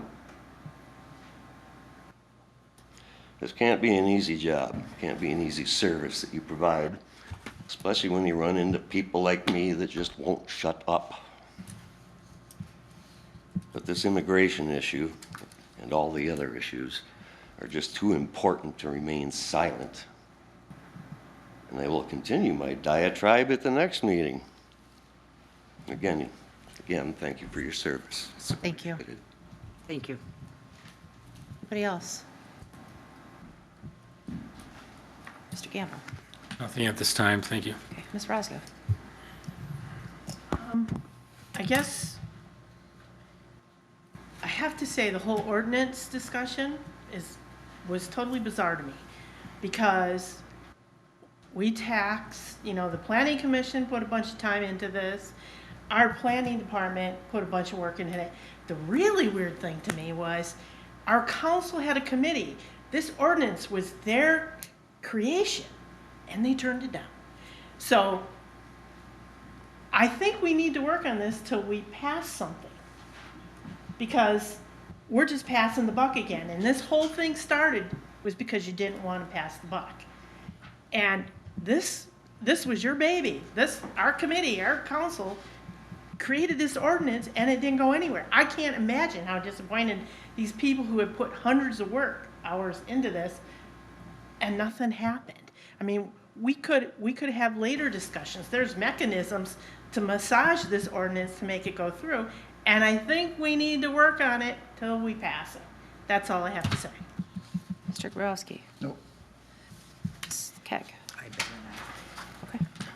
Ms. Lasky. No. Mr. Smith. That's what government is discussing things. I am not going to put my approval on something that's not ready to go out. Right. And if you don't like it, that is your right, but you will not pressure this council into making a decision that is not best for the community. I didn't Ms. Raddatz. No. Okay. I will take a motion to adjourn. I'll make a motion to adjourn.